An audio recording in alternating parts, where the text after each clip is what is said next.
یا تم خدا پر افترا کر رہے ہو؟ اور جو لوگ خدا پر جھوٹا الزام لگاتے ہیں ان کا روز قیامت کے بارے میں کیا خیال ہے؟ اللہ انسانوں پر فضل کرنے والا ہے، لیکن ان کی اکثریت شکر کرنے والی نہیں ہے۔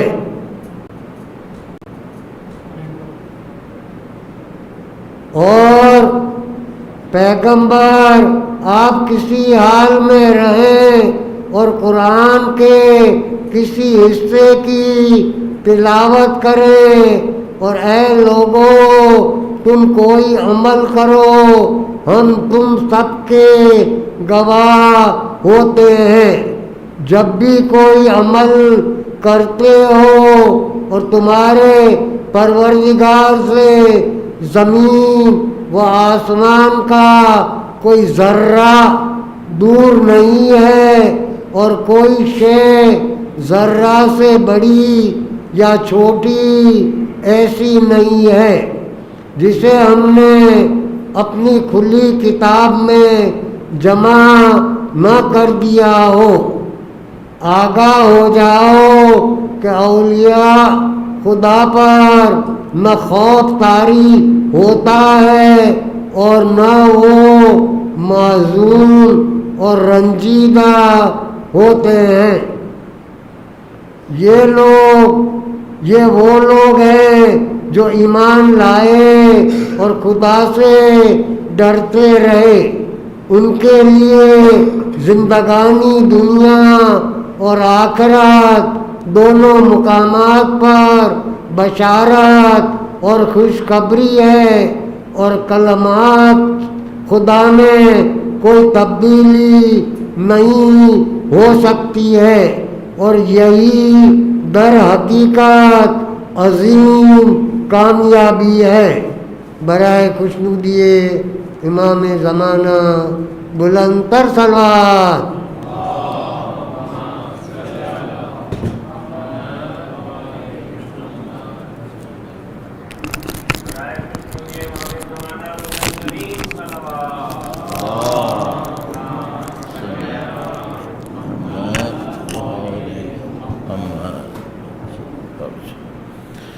اہل بیت اطہار علیہ السلام کی عظمت پہ درود بھیجے گا۔ محمد و آل محمد صلی علی محمد و آل محمد وعجل فرج۔ اعوذ باللہ من الشیطان الرجیم، بسم اللہ الرحمن الرحیم۔ الحمد للہ رب العالمین، والصلاة والسلام علی سید الانبیاء والمرسلین، حبیب الہ العالمین ابی القاسم محمد، اللہم صلی علی محمد آل محمد وعجل فرجہ، وعلی آلہ الطیبین الطاہرین، سیما بقیۃ اللہ فی الارضین۔ قال اللہ تعالی فی کتابہ الکریم، بسم اللہ الرحمن الرحیم، بل نرید ان نمن علی الذین استضعفوا فی الارض ونجعلہم ائمہ ونجعلہم الوارثین۔ ایک بار پھر درود بھیجے گا۔ محمد و آل محمد، اللہم صلی علی محمد آل محمد وعجل فرجہ۔ ماہ مبارک شعبان کے انتہائی مبارک بسعادت ایام ہیں۔ ہم اہل بیت اطہار علیہ السلام کی خوشیوں کے ایام میں موجود ہیں اور منتظر اس عظیم الشان ظہور کے جس کا وعدہ خدا تعالیٰ نے قرآن کریم میں دیا، جس کی آیہ کریمہ آپ کے سامنے تلاوت ہوئی۔ دنیا کے اندر جتنا بھی ظلم و ستم ہے، جتنا بھی ناانصافی ہے، جتنی بھی کوتاہیاں ہیں، سب انشاءاللہ ختم ہو جائیں گی۔ فرزند رسول تشریف لائیں گے، دنیا میں عدل و انصاف ہوگا، مظلوموں کو حق ملے گا، ظالموں کو سزا ہوگی۔ اللہ کا نظام عادل اس دنیا کے اوپر رائج ہونا ہے، یہ اللہ کا قطعی وعدہ ہے۔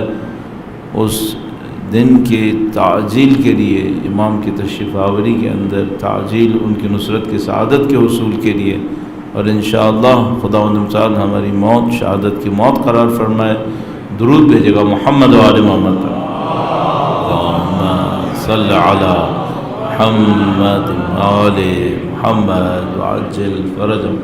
اور عیسوی کیلنڈر کے حساب سے 23 مارچ ہے. 23 مارچ پاکستان کی تشکیل کے لیے جو قرارداد پاس ہوئی اس کا دن، اور ظاہر ہے کہ اس کو یوم پاکستان تعبیر کیا جاتا ہے.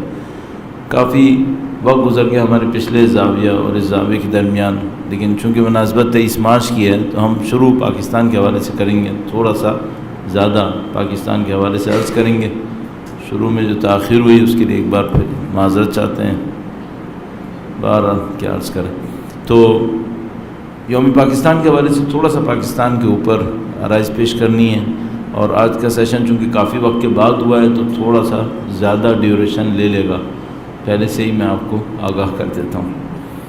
پاکستان کے حوالے سے چند پوائنٹس میرے ذہن میں تھے، اور وہ مجھے لگتا ہے کہ انتہائی اہم ہے. کوئی شبہ نہیں ہے ہمارے نزدیک، ہمارے جیسے کہ نزدیک کہ پاکستان اللہ کی نعمت ہے.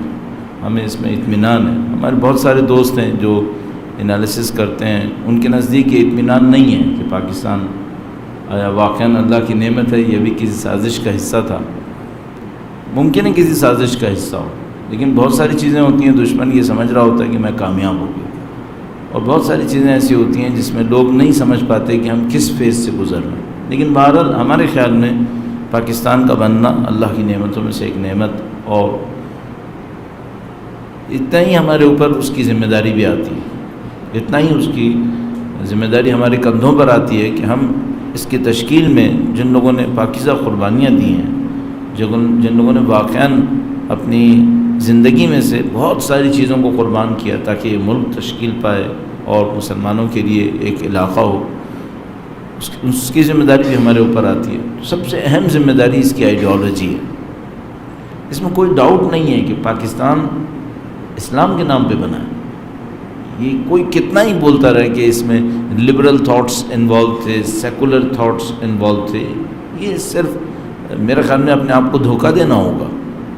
جو لوگ پاکستان کے لیے محنت کر رہے تھے اس غیر منقسم ہندوستان کے اندر، وہ لوگ بلا شک و شبہ اسلام کے لیے اپنی محنتوں کو انجام دے رہے تھے. ان کے پاس اس کے علاوہ کوئی اور آبجیکٹو نہیں تھا. ہاں یہ کہ ان کے لیے کلیئر نہیں تھا کہ ہم کیا کر رہے ہیں، لیکن کم از کم یہ معلوم تھا کہ اجمالاً ہم کیا کر رہے ہیں. یعنی اگر ہم سے کوئی یہ کہے کہ پاکستان بننے سے پہلے کیا وہ یہ جانتے تھے کہ پاکستان کی حکومت اگر اسلامی ہوئی تو اسلامی کیسے ہوگی؟ نہیں، وہ نہیں جانتے تھے. حقیقت یہ جو ابھی تک سمجھ میں آتا ہے. بعید ہے کہ قائد اعظم بھی جانتے ہوں، بہت مشکل ہے. اور مثلاً علامہ اقبال کے تھاٹس میں کچھ اشارے ہیں لیکن تفصیل کسی کے پاس بھی نہیں ہے بظاہر جو ہمیں سمجھ میں آتا ہے. تو لیکن بہرحال آئیڈیالوجی اور اسلام یہ ایک مین کمپوننٹ تھا، اور اس کا میرا اپنے خیال ہے کہ انکار کرنا کافی مشکل ہے. اور اس کی بہت ساری اس کے اوپر ریسرچ ورک کافی ہوا ہے دونوں طرف سے. جو لوگ یہ کہتے ہیں کہ نہیں آئیڈیالوجی اتنا میٹر نہیں کر رہی تھی، کچھ اور چیزیں میٹر کر رہی تھیں، اور وہ لوگ بھی کہ جو کہتے ہیں کہ نہیں آئیڈیالوجی جو تھی اس میں مین رول پلے کر رہی تھی. تو بہرحال کچھ بھی تھا، اگر مثال کے طور پر اس وقت بھی پاکستان کے اندر لوگوں کی حیثیت کو دیکھا جائے، کیفیت کو دیکھا جائے، پوری دنیا کے مسلمان ممالک میں حتیٰ اگر پاکستان کو دیکھا جائے، میرا نہیں خیال کوئی یہ کہے گا کہ یہاں بسنے والوں کو اسلام نہیں چاہیے. نہیں چاہیے، اور دوسروں سے زیادہ چاہیے. یعنی مثلا اگر آپ پاکستان میں بسنے والوں کو مقابلہ کریں، حتیٰ مثلا آج کل کافی زور و شور سے اسلام کی بات ہو رہی ہے ترکی کے اندر، لیکن حتیٰ اگر ترکی سے مقابلہ کریں، پاکستانی زیادہ مسلمان ہیں، پاکستانیوں کے اندر اسلام کی ڈیمانڈ اس سے کہیں زیادہ ہے جو ٹرکی کے اندر ہے. یا مثلا ایجپٹ سے مقابلہ کریں، یا مثلا ادھر ملیشیا سے مقابلہ کریں، تو تمام تر چیزوں کے باوجود جتنی بھی پاکستان میں لوگوں نے سختیاں دیکھیں دین کے نام پر، حتیٰ ان تمام کے باوجود پاکستانی عوام کے اندر آج بھی اسلام کی طرف ہے. ہاں یہ بات یقینی ہے کہ جب کوئی یہ کہتا ہے کہ مجھے اسلام چاہیے تو وہ یہ نہیں کہہ رہا ہوتا مجھے فلاں مولوی چاہیے، فلاں جماعت چاہیے، فلاں پارٹی چاہیے. نہیں، یہ ایک علیحدہ معاملہ ہے کہ آپ کی اسلام کی خواہش کیسے پوری ہوگی. مثلا ابھی ہم پاکستان کے اندر ہیں، ہم سے اگر کوئی پوچھے بھائی آپ چاہتے ہیں پاکستان میں اسلام نافذ ہو یا کوئی لبرل سیکولر قانون نافذ ہو، تو ممکن ہے آپ کے ذہن میں پریشانیاں ہوں کہ اگر اسلام آیا تو یہ ہو جائے گا، اگر اسلام آیا تو وہ ہو جائے گا، اگر اسلام آیا تو فلاں غلط گروہ کو موقع مل جائے گا. تو میں کہوں گا ابھی اس کو چھوڑ دیں فی الحال. اس وقت یہ بتائیں آپ کی ڈیمانڈ اسلام ہے یا نہیں ہے؟ کنفرم ہے؟ کنفرم ہے، چاہے کوئی بھی ہو اس کی ڈیمانڈ ہے، تو بہت کم کوئی گروہ ہوگا جس کی ڈیمانڈ میں اسلام نہیں ہوگا۔ اب یہ کہ پریشانیاں ہیں ذہن کے اندر تجربوں کو دیکھتے ہوئے کہ بھئی پچھلے 70 سال کے اندر اگر اسلام کا نام کسی نے لیا تو اس نے کیا کیا، یا مثلا اگر اسلام کا نام لیا جاتا ہے تو آگے کیا ہو جاتا ہے، یہ سب پریشانیاں علیحدہ مسئلہ ہیں، لیکن ایک ڈیمانڈ ہے۔ اب یہاں پر اگر جو ٹکراؤ ہے تو ایک تو ود ان اسلام ٹکراؤ ہے کہ بھئی اسلام کے اندر پاکستان کی جو ریلیجیس پولیٹیکل پارٹیز ہیں ان کا فیوچر کیا رہے گا، اور دوسرا معاملہ جو اس سے بھی زیادہ خطرناک ہے وہ یہ کہ اگر خدا نہ کرے نعوذ باللہ تعالیٰ یہ نہ ہوا تو کیا ہوگا، یہ نہیں ہوا تو وہ ہوگا جو ابھی 70 سال سے ہو رہا ہے۔ ہم لبرل ڈیموکریسی کے پیچھے جا رہے ہیں، یعنی اگر ایک آلٹرنیٹ آئیڈیالوجی ہم کہیں پاکستان اسلام نعوذ باللہ تعالیٰ نہیں لینا چاہتا تو کیا لینا چاہے گا پھر؟ Liberal democracy.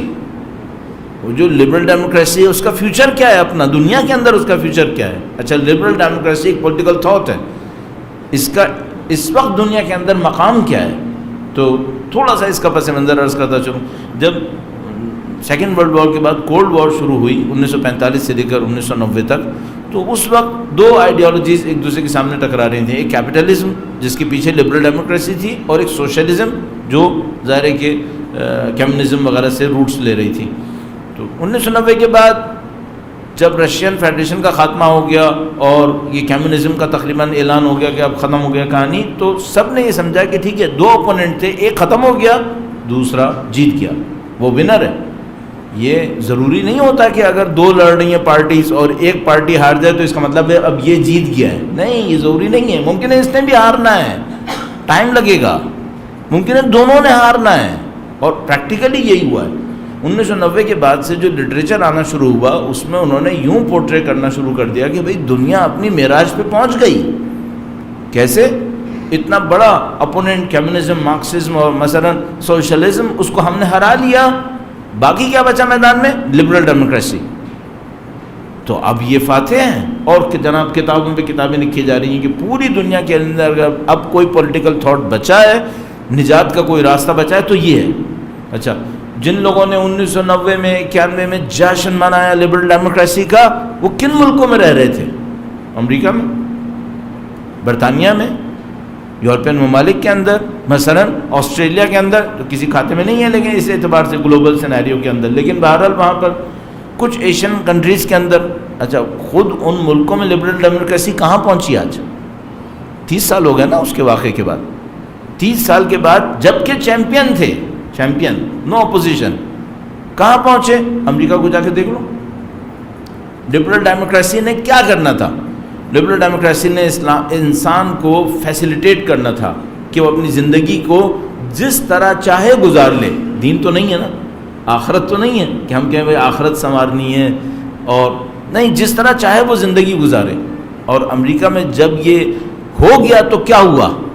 ہم ایک ایسے ملک کے اندر آئے جس کے بارے میں گارنٹی سے کہہ سکتے ہیں، کوئی ڈاؤٹ نہیں ہے اب اس کے اندر، 1990 کے مقابلے میں اس وقت امریکہ کہیں کمزور ہے، کہیں کمزور ہے۔ کیوں؟ ڈیموکریسی، لبرلزم سب غائب ہو چکا۔ کیسے غائب ہوا؟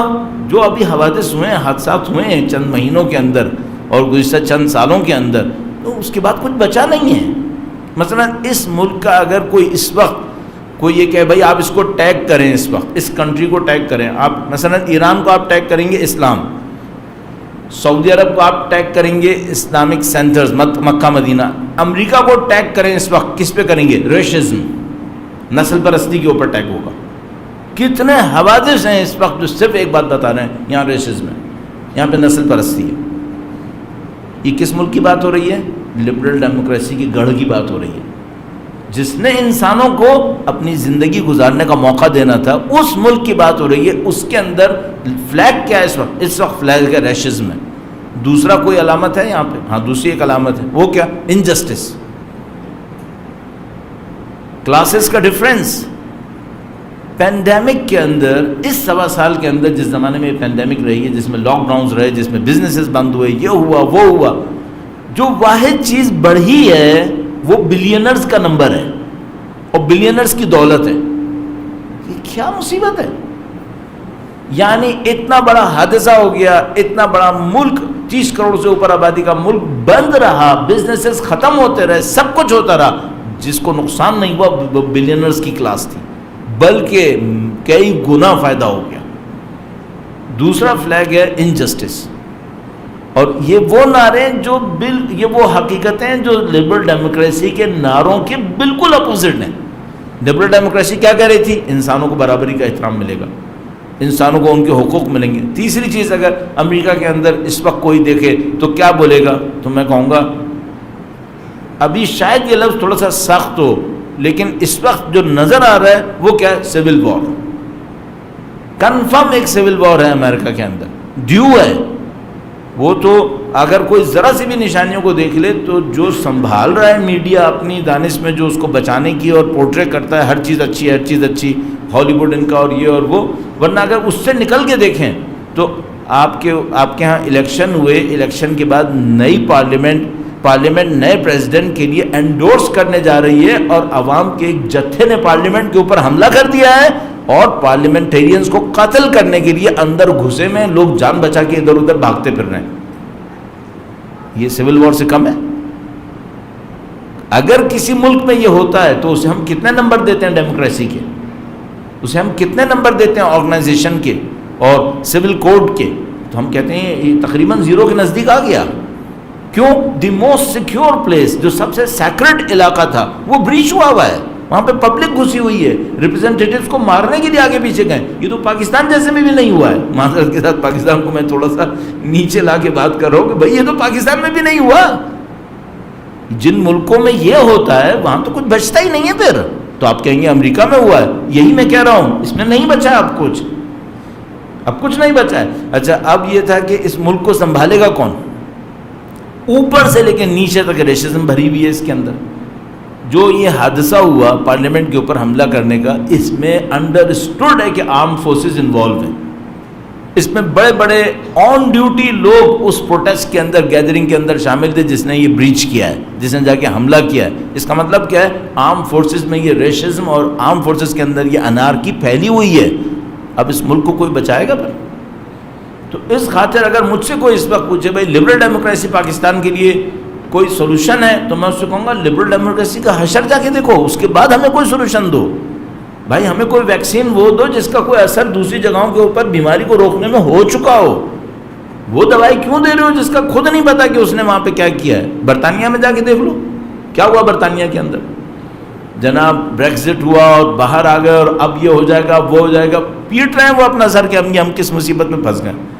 اور جن لوگوں نے، مزے کی بات یہ ہے کہ جن لوگوں نے سارا بریکزٹ کا ڈرامہ رچایا تھا وہ پولیٹکس سے ریزائن دے کے اپنی زندگی میں جا چکے ہیں۔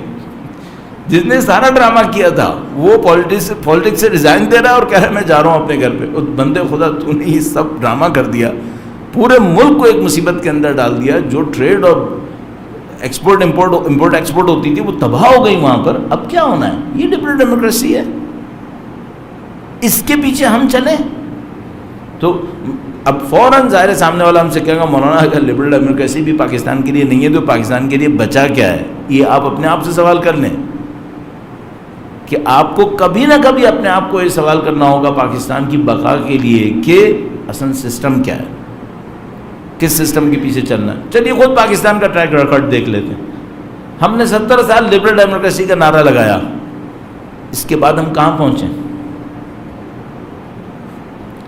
وہ تو کسی بھی وجہ سے ہم اس کیوس میں نہیں گئے جس میں لیبیا گیا، جس میں ایجپٹ گیا، جس میں حتیٰ ٹرکی بہت عرصے تک گیا۔ کسی بھی وجہ سے پاکستان ہر دفعہ اس کیوس کے دھانے تک پہنچ کے واپس آ جاتا تھا، چاہے وہ افغانستان کی جنگ کا زمانہ ہو، چاہے یہ ابھی ضرب عضب وغیرہ کا زمانہ رہا ہو، کہ پاکستان لٹرلی بیٹل فیلڈ تھا، باقاعدہ جنگ ہو رہی ہے پاکستان کے اندر۔ سول وار کتنے عرصے چلی ہے؟ کراچی آپ کو یاد نہیں ہے؟ ہم تو یہیں تھے نا، آپ لوگوں نے، ہم نے دیکھا ہے۔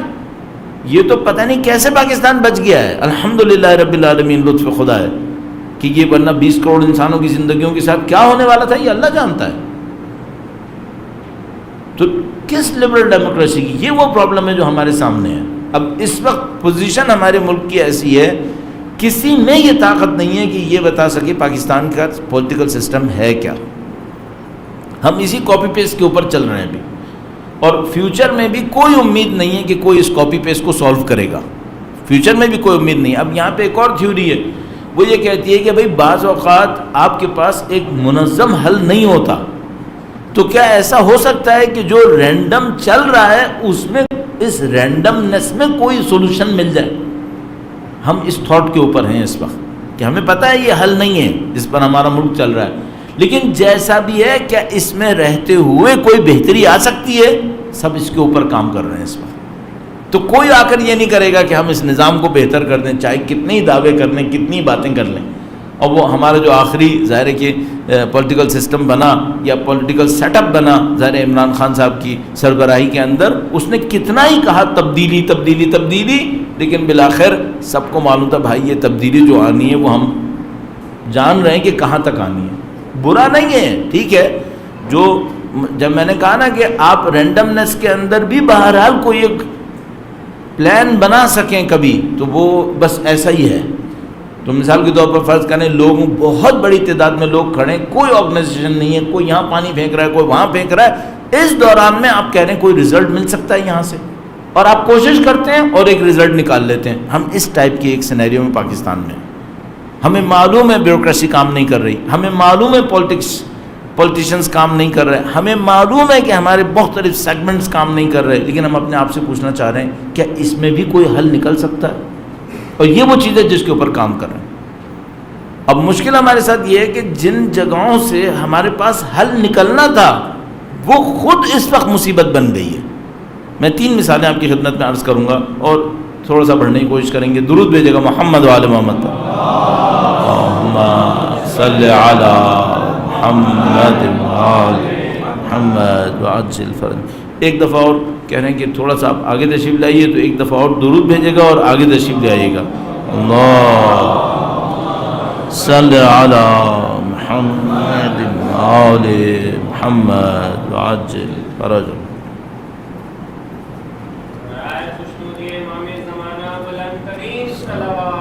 اللہم صلی علی محمد وآل محمد وعجل فرج۔ تو اس وقت ہمارے پاس چیلنجز پاکستان میں کیا ہیں؟ ہر چیز میں چیلنج ہے، ہر چیز میں چیلنج ہے، کسی بھی سیگمنٹ کو اٹھا کے دیکھ لو، ہمیں پتہ ہے کہ یہ صحیح نہیں چل رہا ہے، لیکن بہرحال 3 پوائنٹس اگر ہم کریں، مثلا سیاست میں ایک چیلنج ہے۔ سیاست میں چیلنج کیا ہے؟ سیاست میں یہ چیلنج ہے کہ سیاست یعنی ملک کی طاقت کا توازن وہ ہمارے کردار کے بغیر چل رہا ہے، عوام کا کوئی رول نہیں ہے۔ ووٹ ڈلتا ہے، نظام بنتے ہیں، پارلیمنٹس بنتی ہیں، جو بنتی ہے ٹوٹتی ہے چلتی ہے، عوام اپنی جگہ کے اوپر کھڑی ہے، دیکھ رہی ہے کہ ہاں بھائی کچھ ہو رہا ہے۔ اور مشکل کیا ہے، اب تو انٹرسٹ بھی نہیں رہا، یعنی پبلک یہاں پر پہنچی ہوئی ہے اور یہ جو بھی کر رہا ہے وہ یہی چاہ رہا ہے کہ پبلک ایک ایسی جگہ پہنچ جائے جہاں وہ یہ کہے کہ بھائی جو کرنا ہے کر لو، یہ بتاؤ تنخواہ کیا ہوگی، پرائسز کیا رہیں گی، یہ کچھ مینیجیبل ہے نہیں ہے، کہاں ہے۔ بلکہ بیچارے اب تو یہ بھی نہیں پوچھتے، بلکہ بتاتے ہیں کہ جو کرنا ہے کر لو اور ہمیں بتا دو، پھر ہم دیکھیں گے اب کتنے کلو ہم خرید سکتے ہیں، باقی تو ہمارا کوئی بس ہی نہیں ہے۔ یہ سیاسی نظام کی بدترین شکست ہے کہ ہم اس طاقت کی تقسیم میں اپنا کوئی کردار نہیں دیکھ رہے، اسی لیے اپنائیت نہیں ہے، اور اسی وجہ سے ملک سے وفاداری کی کمی ہوتی ہے کہ جب انسان یہ دیکھتے ہیں نیچے جن کے اوپر حکومت کی جا رہی ہے کہ بھائی اوپر کچھ ہوتا رہتا ہے، ہمارا کوئی رول ہی نہیں ہے، ایک پارٹی ہے، دوسری پارٹی ہے، تیسری پارٹی ہے، چوتھا گروپ ہے، 5واں پریشر گروپ ہے، یہی لوگ کھیل رہے ہیں، اپنا کام کر رہے ہیں، ہمیں کیا مل رہا ہے اس کے اندر؟ تو یہ پرابلم پاکستان کی پالیٹکس کی۔ معاش کی کیا پرابلم ہے؟ وہ زندگی سے تعلق ہی اسی کا ہی بنا ہوا ہے، ناانصافی، ڈسٹریبیوشن، کرپشن، سب کرپشن کی بنیاد کے اوپر معاش چل رہا ہے۔ ہم سب کو معلوم ہے کہ بھئی اگر آپ آفیسز میں چلے جائیں، بزنسز میں چلے جائیں، کہنے کی ضرورت ہی نہیں ہے، جو کچھ بھی ہو رہا ہے وہ آپ کو پتہ ہے۔ تیسرا مسئلہ، ایک 3 سیگمنٹ میں مثلا آپ کے پوائنٹ آؤٹ کر رہا ہوں، ایک معاش کا، ایک سیاست کا مسئلہ، ایک معاش کا مسئلہ، تیسرا سماج، معاشرہ۔ کیا پرابلم ہے یہاں پہ؟ احترام نہیں ہے۔ انسان کو اپنی زندگی گزارنے کے لیے جو فنڈامنٹلز چاہیے ان میں سے ایک احترام ہے۔ یہ نظام ایسا ہے انسانی زندگی کا، چاہے مسلمان ہوں، چاہے کافر ہوں، فاسق ہوں، جیسے بھی ہوں، اگر اس میں احترام نکل جاتا ہے تو پھر سارا معاشرہ خود بخود کرپٹ ہوتا ہے. اگر کسی معاشرے کو کرپشن دینا ہو صرف ایک کام ہو جائے, احترام نہ دیا جائے اور جس کے ساتھ بے احترامی ہو اس کو انصاف نہ ملے, باقی خود بخود ختم ہو جائے گا. چاہے وہ لوگ سارے کے سارے پی ایچ ڈیز ہوئے, چاہے وہ سارے کے سارے ایجوکیٹڈ ہوئے, چاہے وہ سارے کے سارے دولت مند ہوئے, تب بھی یہ سوسائٹی ختم ہو جاتی ہیں اگر احترام نہ ملے اور بے احترامی کے اوپر انصاف نہ ملے, اگر ایسا ہوتا. اور وہ اس وقت رائج ہے سوسائٹی کے اندر, انسان کو احترام نہیں ملے گا, ہمیں معلوم ہے. تو یہ چیلنجز ہیں ہمارے سامنے. اب ان چیلنجز میں مثال کے طور پر کوئی کہے روٹس کہاں پر ہیں, دونوں طرف سے ہیں, باہر سے بھی روٹس ہیں, جو خطرے ہمارے سامنے ہیں باہر سے بھی ہیں. کیوں؟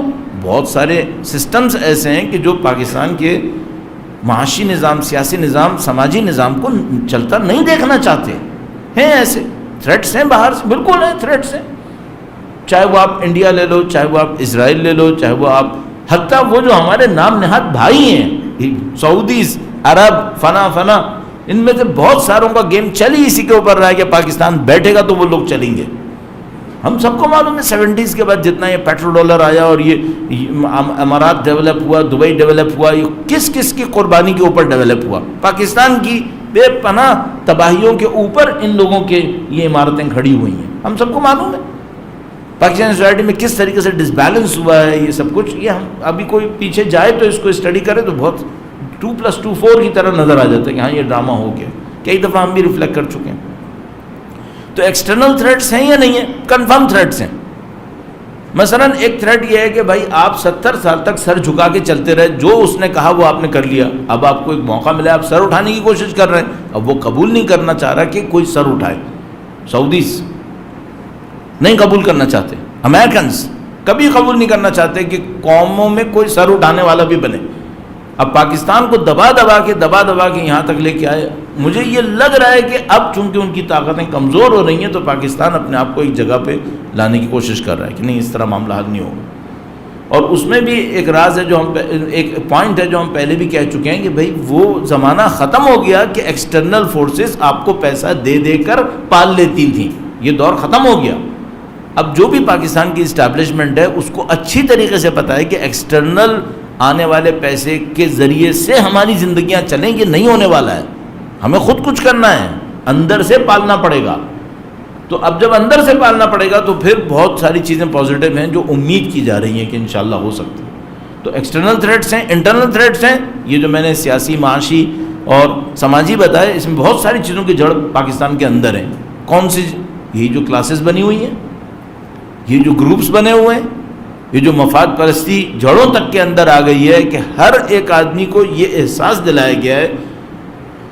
میں کبھی یہ نہیں کہوں گا پاکستانی ایسا ہے, نہیں, پاکستانی کو ایسا بنایا گیا ہے.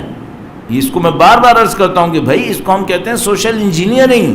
یہ باقاعدہ انجینئرز اور آرکیٹیکٹس ہوتے ہیں جو یہ بناتے ہیں, سوشل انجینئرز اور آرکیٹیکٹس, کہ اس قوم کو ہم نے کیا مینٹیلٹی دینی ہے.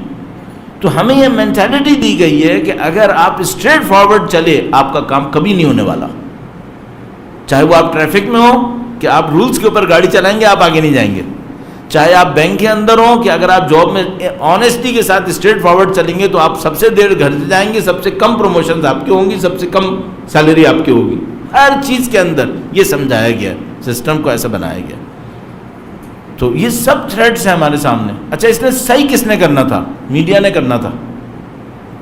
وہ کیا بن گیا؟ وہ خود بلیک میلنگ کا ٹول بن گیا, وہ خود مفاد پرستی کا ایک گڑھ بن گیا. اور یہ صرف یہاں پہ نہیں ہے, پوری دنیا میں ایسا ہی ہے. امریکہ میں دیکھ لیجئے, باقی ملکوں میں دیکھ لیجئے, بار بار ان ملکوں کے نام کیا لینا. تو کس نے صحیح کرنا تھا؟ میڈیا نے صحیح کرنا تھا.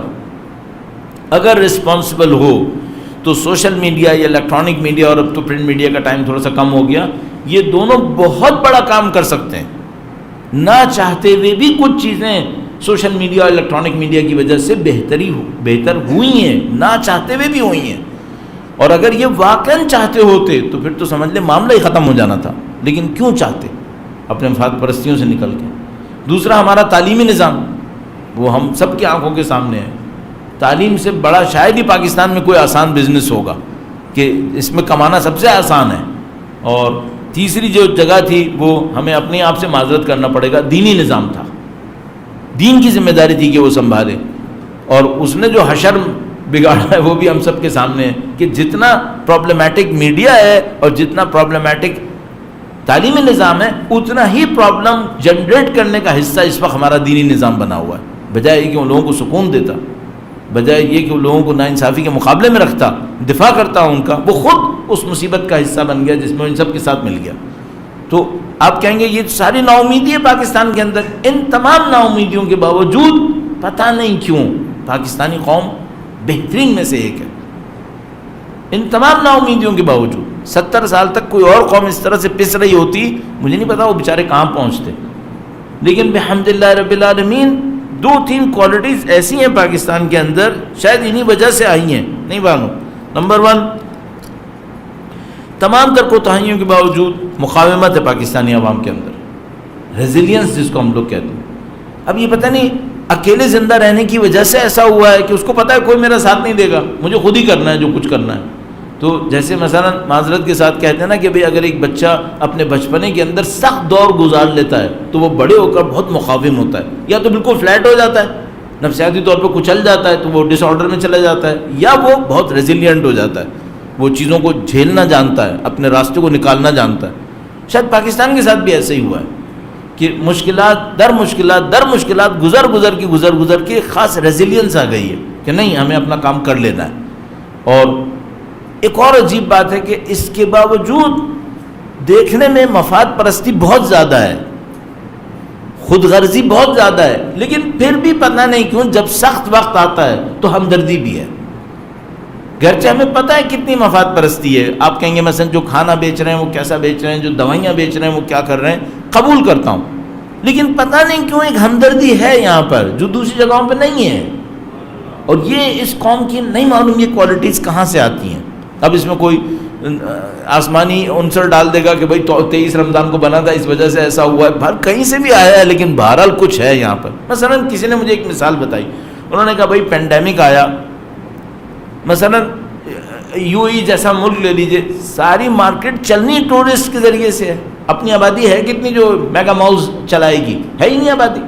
اچھا اس دوران میں ٹورسٹ آ سکتے تھے؟ نہیں آ سکتے تھے. تو مالز میں کوئی ہوگا؟ نہیں ہوگا. تو کیا مالز والوں نے دکانوں کے کرائے چھوڑے؟ ایک دن کا بھی نہیں. اچھا پاکستان میں جو مال ہے اور اس میں کوئی خریدے گا تو ٹورسٹ خریدے گا، یہاں پہ ٹورسٹ آتا کہاں ہے؟ تو اپنی قوم کم ہے، 20 کروڑ ہماری آبادی ہے الحمدللہ رب العالمین. اچھا پینڈیمک آیا تو وہ ٹورسٹ تو نہیں آئے، اپنی عوام تھی یہاں پہ یا نہیں تھی؟ اس کے باوجود لوگوں نے کرائے چھوڑے ہیں. یہ عجیب بات ہے. اور یہ ہم ان لوگوں کی بات کر رہے ہیں جو کیپٹلزم کے آئیکونز ہیں، کیپٹلزم کی نشانی کے طور پر پاکستان کے اندر کام کر رہے ہیں. انہوں نے بھی یہ کیا ہے. اور جو عوام نے ایک دوسرے کا ساتھ دیا اس پینڈیمک کے دوران، جو اگر نہیں ہوتا یہاں واویلا ہونا تھا. پھر وہ تو ایک اور لطف خدا تھا کہ وہ بیماری اس طرح کی صورت میں آئی ہی نہیں یہاں پر اس طاقت کے ساتھ، اس بربادی کے ساتھ جو دنیا کے مختلف خطوں میں مثلا خود امریکہ میں آئی. اس کی بھی کئی ساری وجوہات ہیں، وہ کہیں گے وہ بھی اس کو ڈالیں گے اس کے اوپر کہ چونکہ تم پہلے ہی اتنے گندگیوں کے ڈھیر میں رہ رہے تھے، تمہیں کسی کورونا نے کیا مارنا تھا، تو چلو اس پہ ہی ڈال لو، کہیں پہ بھی ڈال لو. ایک بات تو قبول کرنا پڑے گا کہ کوئی ریزیلینس ہے یہاں پر، چاہے وہ ہماری غلطیوں کی وجہ سے ہی صحیح، لیکن بہرحال کچھ ہے. تو میں کہنا چاہ رہا ہوں کہ ایک تو مقاومت ہے، دوسرا اس مقاومت کے باوجود ایک عجیب ہمدردی کا جذبہ بھی بہرحال ہے. تیسری بات، صلاحیت کی کمی ہے کیا؟ میرا نہیں خیال کوئی پاکستان، کوئی مثال کے طور پر امریکہ جائے اور وہاں صرف ایک پیشے کو دیکھے ڈاکٹرز، اور کوئی یہ کہے کہ پاکستان میں ٹیلنٹ کی کمی ہے. پاکستانی ڈاکٹرز نے جو وہاں پہ کارنامے کیے ہیں امریکہ کے اندر، اصلا ناقابل تصور ہے، ہم تو سوچ بھی نہیں سکتے تھے. تو اگر کوئی امریکہ میں بیٹھ کر کسی پاکستانی کو دیکھے گا جو کسی اچھے سے گھر میں بیٹھا ہو، تو پہلی چیز یہ سوچے گا کہ ڈاکٹر ہوگا. یہ پاکستان کی امیج ہے وہاں پر. اس میں بڑے لطیفے ہیں کہ کیا ہوتا ہے، کس طریقے سے ہوتا ہے، لیکن سب کو معلوم ہے کہ ٹیلنٹ ہے یہاں پر. البتہ میں یہ نہیں کہہ رہا کہ یہ وہ ٹیلنٹ ہے جو دنیا میں کہیں نہیں ہے. ایسے لوگ اچانک دعویٰ کر دیتے ہیں، نہیں ایسا نہیں ہے. دنیا میں اور ملکوں میں بھی ٹیلنٹ ہے، ایرانیوں کے پاس ہے، چائنیز کے پاس ہے، انڈینز کے پاس ہے، لیکن کو پاکستان کے بعد نہیں ہے. نہیں ایسا بھی نہیں ہے، نہیں ماشاءاللہ کافی ٹیلنٹ ہے. اور وہ اپنا ٹیلنٹ جب استعمال کرتے ہیں تو سمجھ میں بھی آ جاتا ہے. چوتھی بات جو بہت عجیب ہے، ابھی بھی انسانی اقدار سے، ہیومن ویلیوز سے وابستگی ہے. اس پوائنٹ کو دیکھیے گا، بعض ممالک ہیں جہاں پہ ہیومن ویلیوز سے کوئی کنیکشن نہیں بچا ہے، بالکل علیحدہ ہو گئے. یہاں پر ہیومن ویلیوز کے ساتھ کنیکشن ابھی باقی ہے، ابھی باقی ہے، اور یہ بڑی عجیب بات ہے. مثلا امریکہ میں آپ جا کے دیکھیے، اگر کبھی کرفیو لگا، فساد ہوا تو کتنا لوٹ مار ہوگا، کتنی مارکیٹس لوٹیں گی. ابھی یہ جو جارج کیا نام تھا اس بندے کا جس کو گردن کے اوپر اس پولیس والے نے، فلوئڈ نام تھا، اس کے اوپر جو ہنگامے ہوئے، کتنی آگ لگی ہیں، کتنی مارکیٹس جلی ہیں، کتنی مارکیٹس لوٹی ہیں، حتیٰ سیلاب آنے پر. اس کے مقابلے میں دوسری سویلائزیشنز کو دیکھیں، ان کے مقابلے میں بہت ہیومن ہے پھر، بہت انسان ہے پھر. اور میں اس پاکستانی سویلائزیشن کو، پاکستان کی جو کلچر ہے اس کو بھی شاید سویلائزیشن کا لفظ یہاں پہ صحیح نہ ہو، سویلائزیشن ایک بڑے براڈ اسپیکٹرم کے اندر دیکھنی ہوتی ہے. اس کلچر کے اندر بھی یہ ہیومن ٹچ مجھے نظر آتا ہے کہ یہ ہے. تو تمام تر نا امیدیوں کے باوجود کہ جو میں نے شروع میں تذکرہ کی، غلط ہوا، لیکن یہ پوائنٹس ہیں، اور یہ پوائنٹس امپورٹنٹ پوائنٹس ہیں. کیوں؟ کسی بھی ملک کے اندر سب سے امپورٹنٹ ہیومن ریسورسز ہیں، انسان کیسے ہیں وہاں پر. جب تک ہمارے اندر یہ چیزیں باقی ہیں ہمارے پاس بہت چانسز ہیں. اور میں حامی نہیں ہوں کسی ایک پولیٹیکل پارٹی کا یا کسی ایک سیٹ اپ کا، مجھے بہت ساری چیزوں میں اس بات کا احساس ہے کہ یہاں پر پارٹیز کا کوئی رول نہیں ہوتا ہے، کچھ اور چیزیں ہیں جن کا رول ہوتا ہے. لیکن بہرحال آخری چند سالوں میں بہتری آئی ہے، کسی بھی وجہ سے آئی، بولو انایویٹیبل تھا، یہ تو ہونا ہی تھا. اور کسی پولیٹیکل پارٹی کو ہم کریڈٹ نہ دیں، مثال کے طور پر تحریک انصاف کو یا اس کو، لیکن بہرحال ان تمام مصیبتوں کے باوجود اگر تھوڑا سا ریلیف ملا ہے تو تھوڑی بہتری بھی آئی ہے پھر یہاں پہ. اب البتہ ممکن ہے مجھ سے کوئی کہ مولانا کہاں بہتری آئی ہے، کس علاقے میں رہ رہے ہیں، ہم بھی وہیں آ جاتے ہیں. لیکن یہ میرے خیال میں میکرو لیول کے اوپر بھی اور مائکرو لیول کے اوپر بھی، دونوں لیولز کے اوپر پاکستان کے اندر میں کم سے کم بہتری دیکھ رہا ہوں، اور فیوچر بھی اچھا دیکھ رہا ہوں. میرا اپنا یہ خیال ہے کہ اگر پاکستان موو کر سکے، جس کے چانسز کافی زیادہ ہیں، جس کے چانسز میرے نزدیک کافی زیادہ ہیں، تو پاکستان کے پاس بہت اچھا چانس ہے، بہت اچھے طریقے سے موو کر سکتا ہے. یعنی اگر مجھ سے کوئی ایک بات کہے کہ آپ پاکستان کا مستقبل زیادہ اچھا دیکھ رہے ہیں یا امریکہ کا، بخدا معتقد ہوں پاکستان کا مستقبل امریکہ سے بہت اچھا ہے.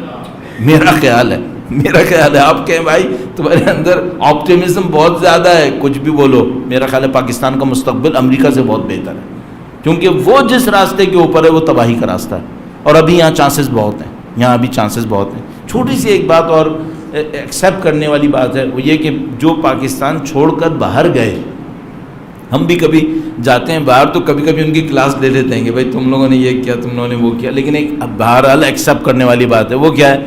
پاکستان کا ٹریڈ ڈیفیزٹ ہیوج ہے، ہیوج ٹریڈ ڈیفیزٹ ہے. یعنی ہم لوگ ہر مہینے کم سے کم $5 ارب ڈیفیزٹ میں جا رہے ہیں ٹریڈ میں.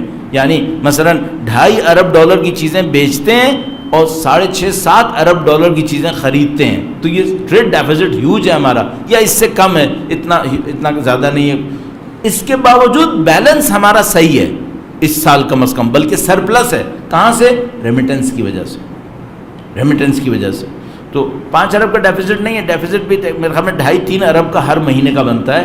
اور وہ 2.5-3 ارب کہاں سے پورے ہوتے ہیں؟ اس ریمیٹنس سے جو پاکستان سے باہر سے لوگ ہمارے پاس بھیج رہے ہیں، نیٹ انکم جس کو کہتے ہیں. تو ہم وہ جو پاکستان سے باہر بھیج رہے ہیں ان کا بہت بڑا رول ہے، سگنیفیکنٹ رول ہے. یعنی یہی اس سال جو اب کمائی ایکسپیکٹڈ ہے ریمیٹنس سے، پچھلے سال کے مقابلے میں 24% آگے ہے. آپ سوچ رہے ہیں پینڈیمک آیا ہوا ہے پوری دنیا کے اندر، سعودی عرب میں پاکستانی جو تھے ان کے ساتھ کیا ہو گیا، دبئی میں جو پاکستانی تھے ان کے ساتھ کیا ہو گیا، اس کے باوجود باہر سے جو پیسہ اندر آیا ہے ملک میں، اس میں 24% کی اس وقت اضافی ہوئی ہے، اس مقدار آئی ہے. اور اس کی وجہ سے جو اس سال ایسٹیمیٹس ہیں وہ تقریباً 26 سے 28 ارب ڈالر ہیں. اور اگر یہ 26-28 ارب ڈالر نہیں ہوتے اور یہ کوئی توقع کرے کہ یہ ہمیں IMF یا ورلڈ بینک یا دنیا کی کسی اور فائنینشیل ریسورس سے لینے پڑتے تو سمجھ دو پورا ملک بیچ دینا پڑتا ہمیں ان کے سامنے، اگر یہ 26-28 ارب ڈالر اس طریقے سے نہیں آتے. تو وہ جو باہر بیٹھے ان کا بھی ایک رول ہے، بہت پازیٹیو رول ہے، کم از کم اس وقت بالکل کلیئر ہے. تو یہ سب چیزیں ہیں جو اس ملک کے لیے ایک اچھائی ہے. اور ظاہر چیلنجز بہت زیادہ ہیں، لیکن ابھی بھی میرا خیال میں بہت گنجائش ہے، بہت گنجائش ہے، اور پازیٹیو لائن اس وقت کم از کم نسبتاً پازیٹیو ہے، تمام تر کمی کے باوجود، کوتاہیوں کے باوجود۔ درود بھیجے گا محمد و آل محمد، صلی علی محمد و آل محمد وعجل فرج۔ اچھا، میری فیگرز جو ہیں وہ کبھی کبھی ادھر ادھر ہو سکتی ہے، میں ایگزیکٹ فیگرز لکھ کے نہیں لایا تھا، اس وجہ سے میں بولنے میں شاید غلطی کر کے ہوں کہ میں نے کہا $5 ارب ڈیفیسٹ ہے منتھ کا، نہیں، $5 ارب منتھ کا نہیں ہے، اس سے کم ہے جو بیلنس ہو رہا ہے اس ریمیٹنس سے، لہذا آپ فیگرز کو میری نہیں پکڑیے گا، بعد میں کبھی کوئی دوست احباب بھیجتے ہیں آپ نے یہ فیگر بولی تھی، بھائی وہ فیگرز چیک کرنی ہے، انٹرنیٹ پہ چیک کر لو، وہاں پہ مل جائیں گی، لیکن بات یہی ہے جو میں نے عرض کہی۔ اچھا، اب آئیے تھوڑا سا باہر کی طرف، پاکستان سے باہر، ایک بار پھر درود بھیجے گا محمد و آل محمد، صلی علی محمد و آل محمد وعجل۔ پاکستان کی جو فارن پالیسی ہے اس میں ہم کیسا دیکھ رہے ہیں؟ ہم سب کو اندازہ ہے کہ ہمارا فارن پالیسی کے اندر جو رول رہا ہے وہ ایک عجیب سا رول ہے۔ عجیب سا رول کس طرح سے؟ زیادہ تر اس پر ہے کہ ہم کسی کنٹری کو سرو کریں گے، خدمت کریں گے نعوذ باللہ، اور وہ ہمیں کچھ دے دے گا۔ مثلا ہم افغانستان میں جنگ لڑیں گے اور امریکہ اس کو فنڈ کر دے گا، ہم فلاں کام کریں گے تو سعودی ہمیں اتنا دے دیں گے۔ یہ جنرل تھیم تقریباً 30-40 سال چلا ہے، یعنی فرض کر لیجئے شروع کے 15-20 سال آپ نکال دیجئے جس میں چیزیں سیٹل نہیں ہو رہی تھیں، اس میں بھی ہم بلا وجہ میں امریکہ کے پیچھے پڑے ہوئے تھے، ہمیں امریکہ سے کچھ ملنے والا ہے۔ وہ جو بھی سینٹو سیٹوں کے معاہدے ہوئے، اب کیا اس پرانی کہانی کو انسان دہرائے جو انتہائی تکلیف دہ، لیکن کم از کم افغان وار کے بعد بالکل کلیئر پیٹرن تھا کہ ہم امریکہ اور CIA کی وار لڑیں گے اور اس جنگ کے ذریعے سے ہمیں کچھ ملے گا، اور اس میں جو بربادی ہمیں اٹھانی پڑی وہ بے حساب تھی، اس کا کوئی حساب کتاب نہیں ہوا۔ یعنی بالکل ایسا ہی ہے جیسے میں اپنے گھر میں کسی کو کرائے پہ رکھوں اور وہ 10,000 روپے مجھے کرایہ دے اور ہر روز میری دیواروں میں ڈرل کرتا رہے، اور جب میں اس سے کہوں کہ بھائی تم ڈرل کر رہے ہو، میرا گھر گرنے والا ہے، تو کہہ رہے 10,000 روپے تو دے رہا ہوں نا۔ بھائی یہ 10,000 روپے کیا کر لیں گے، پورا ملک گرا رہے ہو تم۔ تو افغان جنگ میں تقریباً ایسا ہی ہوا ہے ہمارے ساتھ۔ اس کے بعد جناب وہ طالبان والا ایشو شروع ہو گیا، پھر پاکستان امریکہ کے ساتھ لگ گیا کہ ہمیں طالبان کے خلاف کام کرنا ہے۔ تو یہ ایک پلان تقریباً 30 سال تک ہمارے دماغوں کے اوپر رہا ہے۔ اللہ کا شکر ہے ابھی جو مجھے سمجھ میں آ رہا ہے ہم اس پلان سے باہر آ گئے، مجھے کچھ یہ لگ رہا ہے، اور ظاہر ہے اس کا ایک ٹرننگ پوائنٹ سمبولک ہی صحیح، وہ آرمی پبلک اسکول کے اوپر جو سانحہ ہوا تھا بچوں کے ساتھ، وہ ٹائپ آف ٹرننگ پوائنٹ تھا جس کے اوپر یہ ریئلائزیشن کروایا گیا یا ہو گیا کہ اب یہ نہیں چلنے والا ہے، اب اس کو تبدیل ہونا ہے۔ تو یوں لگ رہا ہے جیسے پاکستان اس گیم سے تو باہر آ گیا ہے۔ اچھا، اب ہم کس کیمپ میں ہیں؟ اب ہم موسٹ پروبیبلی کافی حد تک چائنیز کیمپ کے اندر گئے ہیں۔ اچھا، چائنیز کیمپ جو میرا اندازہ ہے وہ اگر وہ ظلم کرنے پہ آ جائے تو بہت وحشی ہے، پھر اگر چائنا ظلم کرنے پہ آتا ہے بہت وحشی ہے، پھر یہ بات ہے ہسٹری کے اندر۔ اس وقت کم از کم جو ان کا بیہیویئر ہے وہ اس ٹائپ کا نہیں ہے جو سعودی ٹائپ کا اور امریکن ٹائپ کا ہے۔ اس وقت میرا اپنے خیال ہے جو ان کا بیہیویئر ہے وہ یہ کہ بھائی ہم نے تمہیں نہیں پالنا ہے، تم نے خود اپنے پاؤں پہ کھڑا ہونا ہے، تو جتنا کھڑا ہونا ہے کھڑے ہو جاؤ، لیکن ہم تمہیں پالنے نہیں والے۔ اور مجھے یوں لگ رہا ہے کہ چائنیز اب ایک ایسی جگہ پہ پہنچ گئے ہیں ٹیکنالوجی کے اعتبار سے اور کنفرم دنیا کے پیسے کے اعتبار سے، اب انہیں یہ چھوٹے چھوٹے ملک تھریٹ نہیں کر رہے ہیں۔ یعنی ہمارا چائنا سے کیا مقابلہ کہ ہم سوچیں گے ہم چائنا ہمیں دبا کے رکھے گا تاکہ کہیں ہم اس کے سامنے نہ آ جائیں، نہیں، یہ نہیں ہونے والا، ہم اس کی گیم میں ہیں ہی نہیں، اس انداز میں نہیں ہے۔ تو مجھے یہ لگ رہا ہے کہ ہم فورن پالیسی میں اگر نہ کہیں بہت اچھے راستے پر ہیں تو کم سے کم پچھلے سے بہتر راستے پر ہیں۔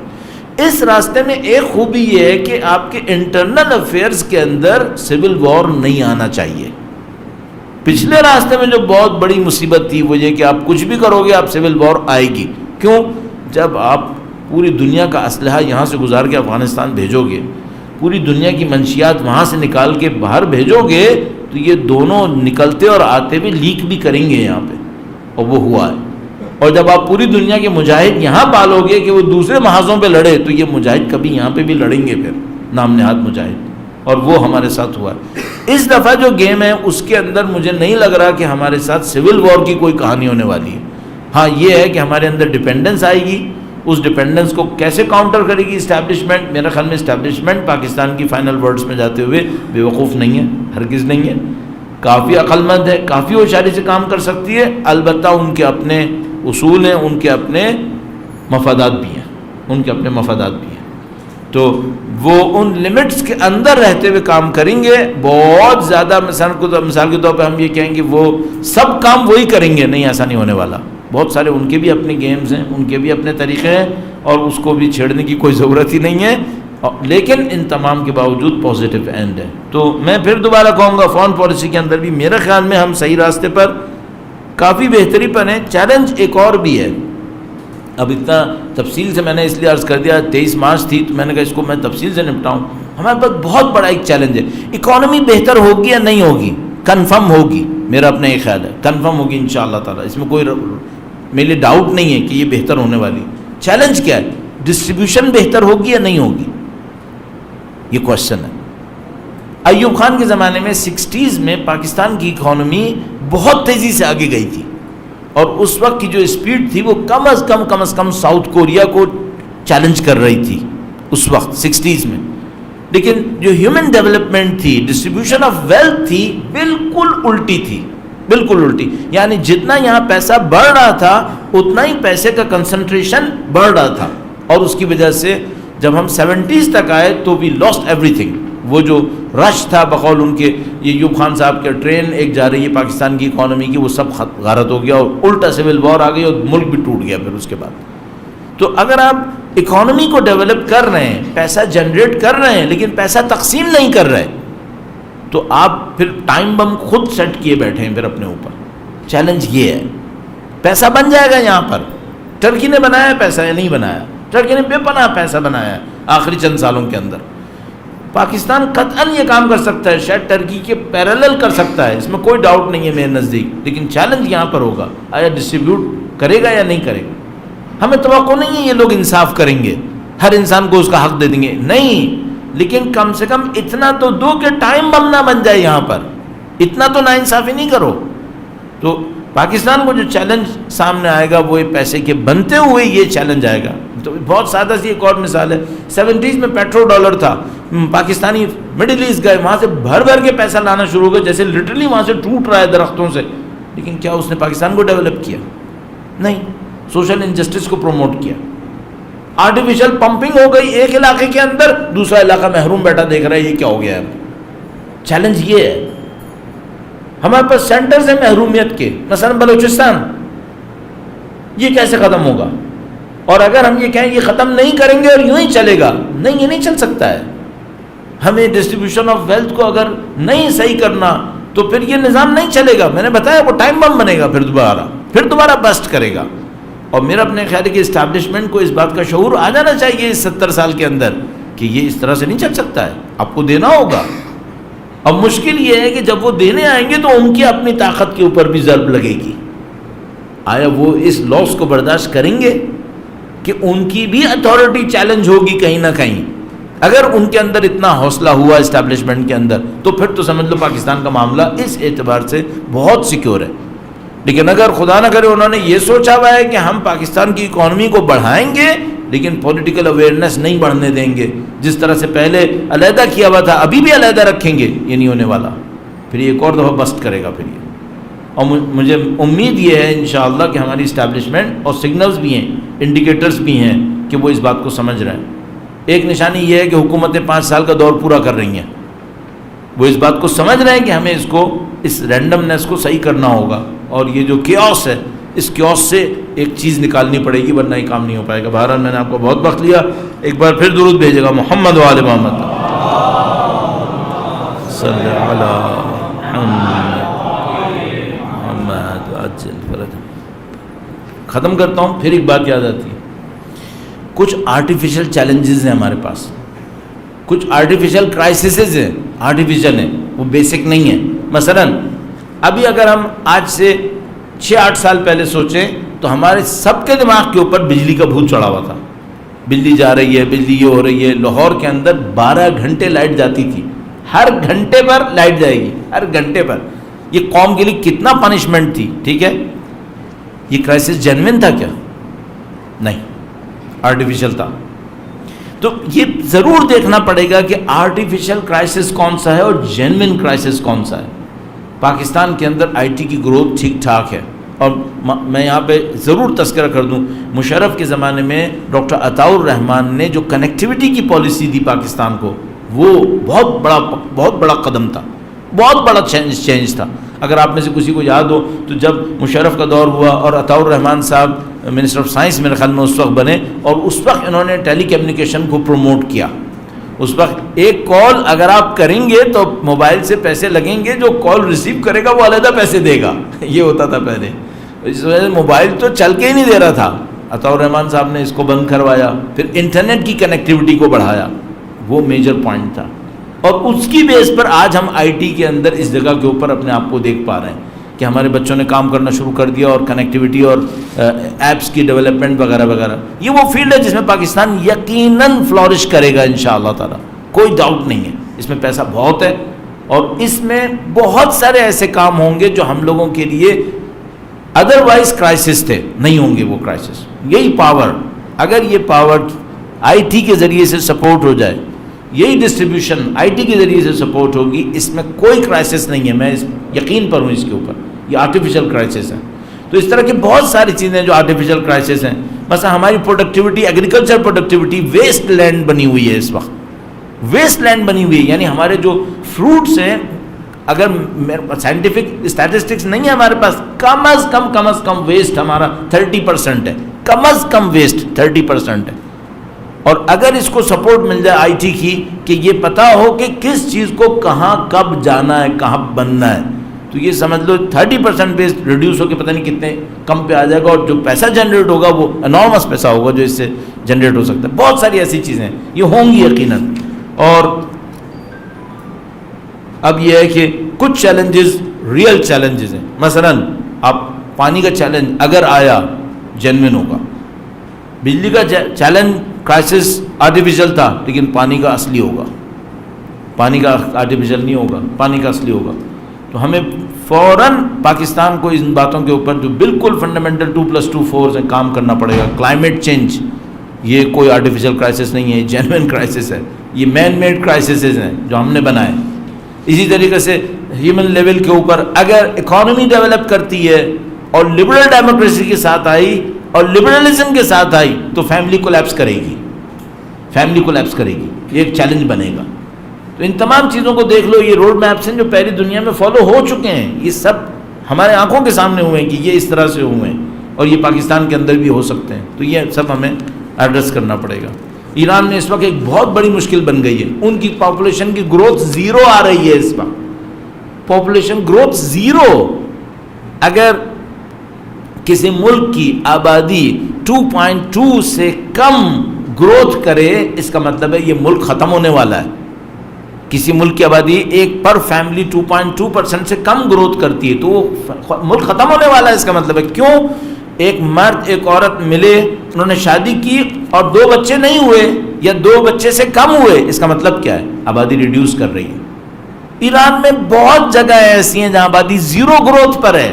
اس کا مطلب ہے میاں بیوی آئے اور کوئی بچہ نہیں ہوا. اس کا مطلب کیا ہے؟ اس کا مطلب ہے یہ آبادی ختم ہو رہی ہے، یہ ملک ختم ہو رہا ہے اس طرح سے. یہ وہ غلط پالیسیز کا نتیجہ ہے. اور اب جب ایران پہ آ گئے تو میں اس کو بھی ٹچ کر لوں. آپ پاکستان سے نکل کے تھوڑا سا، ایران کرائسس میں ہے اس وقت.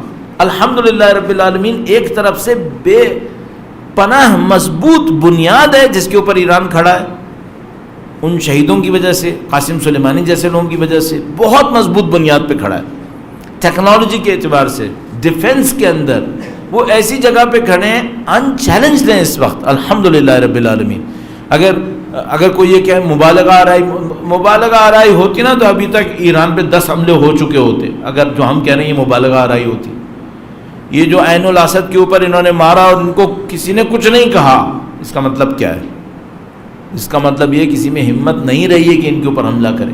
تو ایران بہت بڑے پوٹینشیل کے اوپر، بلکہ پوٹینشیل سے بڑھ کر پریکٹیکل گراؤنڈ میں ریالٹی کے اندر وہ ایک طاقت کے اوپر ہے. لیکن ان کے سامنے ایک بہت بڑا چیلنج آیا ہوا ہے.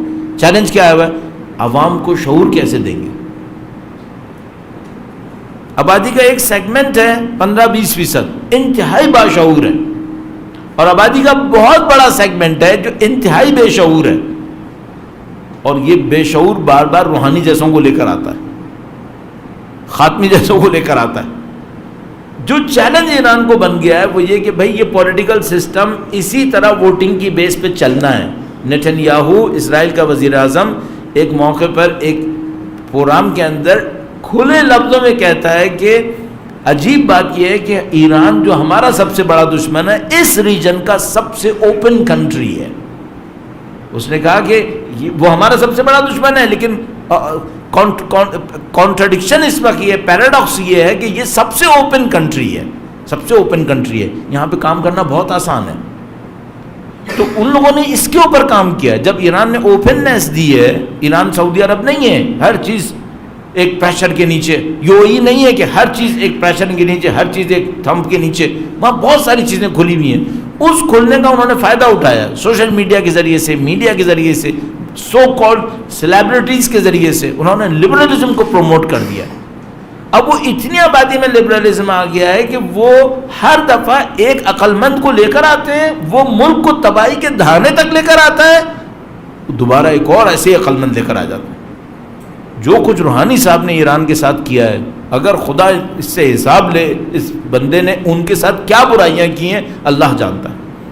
یعنی میں صرف اگر بالکل مائکرو لیول کے اوپر اگر عرض کروں، بندہ خدا آیا ہے، پریزیڈنٹ بنا ہے تو $4000 تومان کا، اس وقت پھر بعد میں میرے دوست احباب مجھ سے نمبر پکڑ لیتے، آپ نے اتنا نمبر کہہ دیا تھا، 24,000 سے اوپر ہے، 24,000 سے اوپر اینول انفلیشن کا یہ عالم ہے۔ میں ابھی پرسوں ترسوں رپورٹ دیکھ رہا تھا کہ انہوں نے منیمم ویج ڈیفائن کرنی تھی کہ بھئی پچھلے سال منیمم ویج یہ تھی، اس سال منیمم ویج تنخواہ یہ ہے جو آفیشیلی ایکسیپٹ کیا ہے کہ انکریز ہونا چاہیے، وہ 39% ہے۔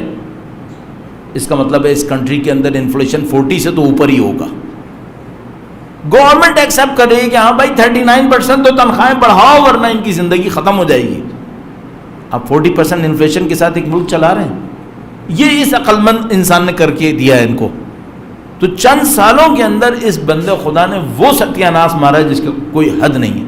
یعنی پیرامیٹرز انسان سوچتا ہے، پریشانی آنے لگتی ہے۔ سیریا کو سروائیول کا اگر چانس ملا ہے 100% ایران کی وجہ سے ملا ہے، ورنہ بشار الاسد کے بچنے کا کوئی چانس نہیں تھا۔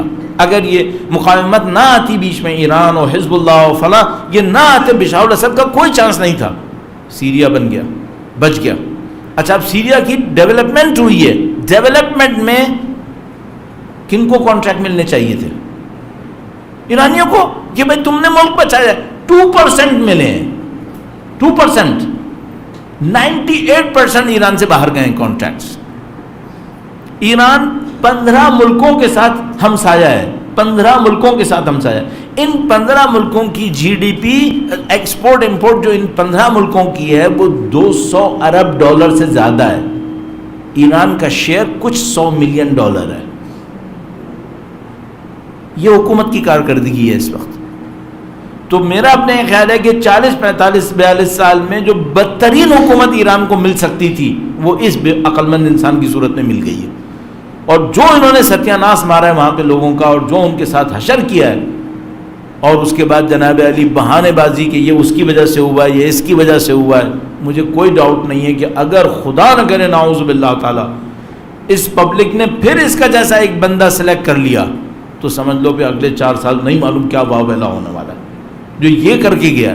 اچھی بات یہ ہے کہ پارلیمنٹ کم از کم ان کی پارٹی کے ہاتھ سے نکل گئی ہے، پارلیمنٹ نسبتاً بہتر لوگوں کے ہاتھ میں آ گئی ہے۔ تو امید یہ ہے کہ اگلے سال میں، ابھی الیکشن ہونے والے ہیں چند مہینے کے اندر اندر، تو اللہ کرے کہ وہاں پہ کوئی بہتر صدر آئے تاکہ یہ صورتحال تھوڑی سی بہتر ہو جائے۔ یعنی خود ان کی پارٹی کے جو لوگ ان سے ناراض ہوئے ہیں وہ صدر کے بارے میں یہ کہتے ہیں کہ ہمارا ملک آخری چند سالوں میں ایسا چلا ہے کہ اگر کوئی وزیر کوئی کام نہیں کرتا تو اس سے بہتر ہو جاتا۔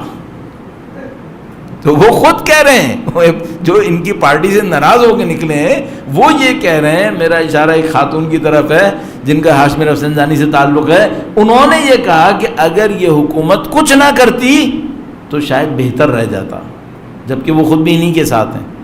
تو یہ مصیبت آئی ہے اس وقت اس ملک کے اوپر، اور بس دعا یہ ہے کہ اب جو الیکشن ہو تو بھائی نسبتاً بہتر لوگ آ جائیں۔ اب اس میں کوئی ہم سے یہ کہے کہ بھائی وہاں تو ولایت فقیہ کا نظام ہے اور ولایت فقیہ کے ہوتے ہوئے یہ سب کیوں ہوا، تو یہی اس نظام کی خوبی ہے کہ ولایت فقیہ ہے لیکن سعودیوں کی طرح وہ انگوٹھا کے نیچے نہیں ہے، اور نہ پاکستان کی طرح اسٹیبلشمنٹ کا ایک گفٹ ہے کہ اسٹیبلشمنٹ کہتی ہے یہ آئے گا اور معاملہ ختم ہو گیا۔ تو وہ پتہ نہیں کتنی دفعہ ہمارے ہاں یہ طے ہوتا ہے کہ اسٹیبلشمنٹ پانچوں پارٹیز سے، تینوں پارٹیز سے، میں 5-3 علیحدہ کر کے کہہ رہا ہوں، طے کر لیتی ہے کہ بھائی آپ نے آنا ہے، اس کے بعد کہتے ہیں پبلک کو ہم سنبھال لیں گے۔ تو وہ اسٹیبلشمنٹ سنبھال لیتی ہے، اس کو پریزنٹیبل بنا کے پیش کر دیتی ہے عوام کے سامنے، اور وہ سلیکٹ بھی ہو جاتا ہے، الیکٹ بھی ہو جاتا ہے، سارے کام ہو جاتے ہیں۔ وہاں پہ اس طرح سے نہیں ہو رہا تھا، لیکن یہ چیلنج بھی بن گیا۔ درود بھیجے گا محمد و آل محمد صلی اللہ محمد وعجل فرج۔ اتنے ڈھیر سارے ٹاپکس ہیں، اب کم از کم ایک مظلوم کا ذکر بھی اور کر لوں، اور وہ یمن ہے۔